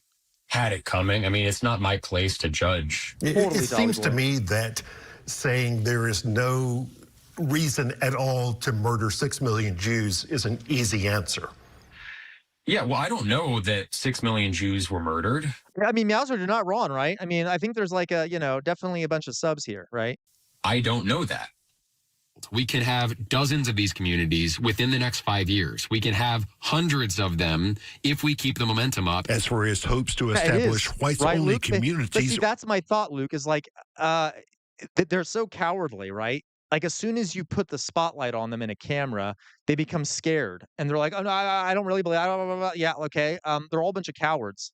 Orwell says he thinks Donald Trump's administration provides the best hope to establish a new legal precedent. I don't know if he personally would condone what we're doing, but I think he's enough of a true conservative that he would believe that we have the right to do it. And Eric, Orwell tells me he's getting lots of support for his idea. Guys, I keep saying, is this the guy who did hetero straight? You know what? It might be Fox Emblem. It might be. It might be. That's a good point. Dolly boy, I don't think a beard could save this man in more ways than one. Okay, if you know what I mean. All right, not only not just a facial beard. Anyway, so okay, Fox Emblem. I think this was the guy that did Hetero Fest, which is hilarious. Which might reveal something. Anyway, okay. Okay, I should stop. you all know there's nothing wrong with being gay. I hope you know that, right? I'm trying to make a point. I'm trying to question their masculinity here, basically. Okay. Anyway, I don't know. I'm just trying to make fun of them. Okay. Right, Dolly Boy. Okay. Yeah, enough so that he has been able to quit his job and focus on this project full time. Asked if any of that money is coming from the millionaires or billionaires who are trying to re-engineer American society, he claimed he did not know for sure, although he added that he is getting some, what he described as very large donations. Oh, okay. I'm sorry. Oh my God, the gay comparison. I'm sorry. Okay, I'm sorry. I'll try not to joke about that. I'll try not to joke about that. Rory. Phil, thank you. We know you're going to keep watching this. This is one of many investigations Phil has produced in the last 2 years documenting the rise of hate in our state. You can check out Phil's previous reports on our website. That was good. Thank you very much, Meowsword, for that. Okay. And no, that's exactly my point, right, SoCal? That's exactly my point. That my experience too, SoCal. Those that have deeply rooted animus towards the LGBTQ community are hugely in the closet, hugely in the closet. Like I can almost smell it on these guys. Like my gaydar is going crazy. Uh, anyway, okay. All right. I know I'm degenerate, folks. Please forgive me. Okay. So. All right. Thank you, Meowsword. That was very lovely. Okay. Rather horrific. So guys, we have not gotten, right, me too, Fox Emblem, right? Ding, ding, ding, ding, ding, ding. Someone posted a comment about Greg Bonvino that he's one of those kids who wanted to do theater. Probably, Meows. I'm not surprised. What is that, Scoob? Who do you smell in the closet? Right, Macy? Okay. Uh, Luke, Channel 5. you know what, Luke? That's that's fair, Luke. Maybe I could be wrong. Okay. But it's just there. But would you agree that that's kind of cowardly, right, Luke? Maybe I don't know, Luke, but you have a good point. I don't think real Nazis would deny it. Maybe their spokespeople would, or they would try to use language that avoids it. Yeah, but anyway, SoCal, Lindsey Graham sends my gaydar. Oh God, SoCal, I know. Me too, right? Well, yeah, me too. Okay, like I can't. Yeah. Outer signal, right? No, it really does outer signal. That's not even, that's not really even much of a joke. Like whenever the Republican National Convention's in town, Grinder has a lot of. I'm not. This isn't a joke, folks. Has trouble staying up because so many people swamp to get on it. Anyway, yeah, exactly, Luke. Exactly, Luke. Possibly. Okay. Anyway, I'm sorry. Okay. I should stop making this about gay people. This has nothing to do with gay people. I'm sorry. When it's so obvious in my eyes, I have trouble not talking about it. Okay. Okay. All right, guys. So, it is double staying up. That's for sure. Okay. Yeah, it literally did, Dolly Boy. Yeah, it crashed. Okay. It's kind of sad, really, if you think about it. It's like, dude, we don't care. Like, why? He's obviously just a bad person. Like most people who are in the closet don't end up becoming Nazis. Okay. So he probably, it helps push him along a bit, but it's not like, it's not something that is going to, he's still just a bad guy. Okay. Anyway. And he just wants an excuse to be around all those men. Anyway. Okay. I'll shut up. I'm sorry. I'll stop. All right. All right. So, what was I going to say? Oh, yes. Let me put my face back up here, folks. There are, Luke. I can't even believe it. It totally does, Dolly Boy. It totally does. And again, I don't know that about him, folks. I'm just being I'm just trying to. Anyway, okay, you're right, Luke. There are still Luke. I have known gay Republicans, and the vast majority of them I've met are rich, and they care more about class. Right, Macy. They care more about how their class benefits from the Republicans than they don't even care about like the homophobia and racism and stuff with the Republicans because they put their class interests before their existence. Essentially, they're some of the most cucked people in the world. I cannot stand them, and they're often assholes, big assholes. Okay. You're right, Luke. They were. Now, not all. You're right, Luke. Oh, I know, Fox Emblem. It is lunacy. It is lunacy that there are trans furry Nazis. Uh, that's actually a good point, Macy. You're right. They don't have to worry so much about it because they're rich. So, uh, anyway, okay. So, as I said before, folks, your identity does not dictate if you're a good person or not. Let's talk about Candace Owens, shall we? Let's talk about the one guy, not Curtis Yarvin, the dude who founded Palantir, etc. Okay, he was gay. I mean, okay. All right. All right. Okay, guys. So, yeah, Peter Thiel. Thank you, Luke. Okay. I'm sorry. I shouldn't have made this about identity. Okay, I'll shut up now. I don't want to. All right. So guys, well, what time is it? Okay, I'm gonna get off now. So, yay, Macy. Okay, so this is what we're gonna do. I'm gonna say goodbye. We did not reach enough to do a Jester After Dark stream. That's okay. I will come back on tomorrow. Thank you everyone for watching. Okay, thank you everyone for watching. I'm going to do my little sign off here. I'm going to look more into the food, the SNAP benefit stuff. Okay. If you like what you've seen here, you can become a member for as little as 99 cents a month. If you don't mind, if you're not subscribed over on Twitch, eventually we're going to be moving over to Twitch only.